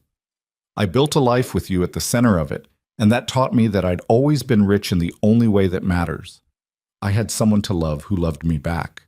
You're 8 now, too young to understand most of this. Someday you'll read it, and maybe it'll make sense. Maybe you'll judge some of my choices. Maybe you'll understand why I made them. But I want you to know that everything I did, good and bad, right and wrong, was trying to be someone you could be proud of. Someone who used his second chance to build something worth having. I hope I succeeded. I hope when you're older, you'll look at the foundation's work and the lives we changed and understand that true wealth isn't what you have. It's what you give. It's who you help. It's whether you remember where you came from and use whatever resources you have to pull others up. Your great-grandfather built an empire from nothing. Your mother gave me you. Victoria taught me what love isn't. The inheritance gave me choices. But you, Maya, you're the reason any of it matters. You're why I kept going when going seemed impossible. You're why I chose help over harm. You're why I'm still here, still trying, still building. I love you more than all the money in all the world. And that's the only wealth that will ever really count. Ethan saved the document and closed his laptop. He walked through his quiet house one more time, checking locks, turning off lights, making sure everything was secure. In Maya's room, she slept peacefully, surrounded by birthday presents and the remnants of celebration. Her old rabbit sat on the shelf beside her new ones, a reminder of where they'd been. Ethan stood in her doorway and made a promise to the sleeping child who'd survived everything alongside him. "I'll keep building something worth inheriting," he whispered. "Not money, though you'll have that too, but values, purpose, the understanding that what we have is less important than what we do with it." Maya didn't stir, lost in whatever dreams 8-year-olds have.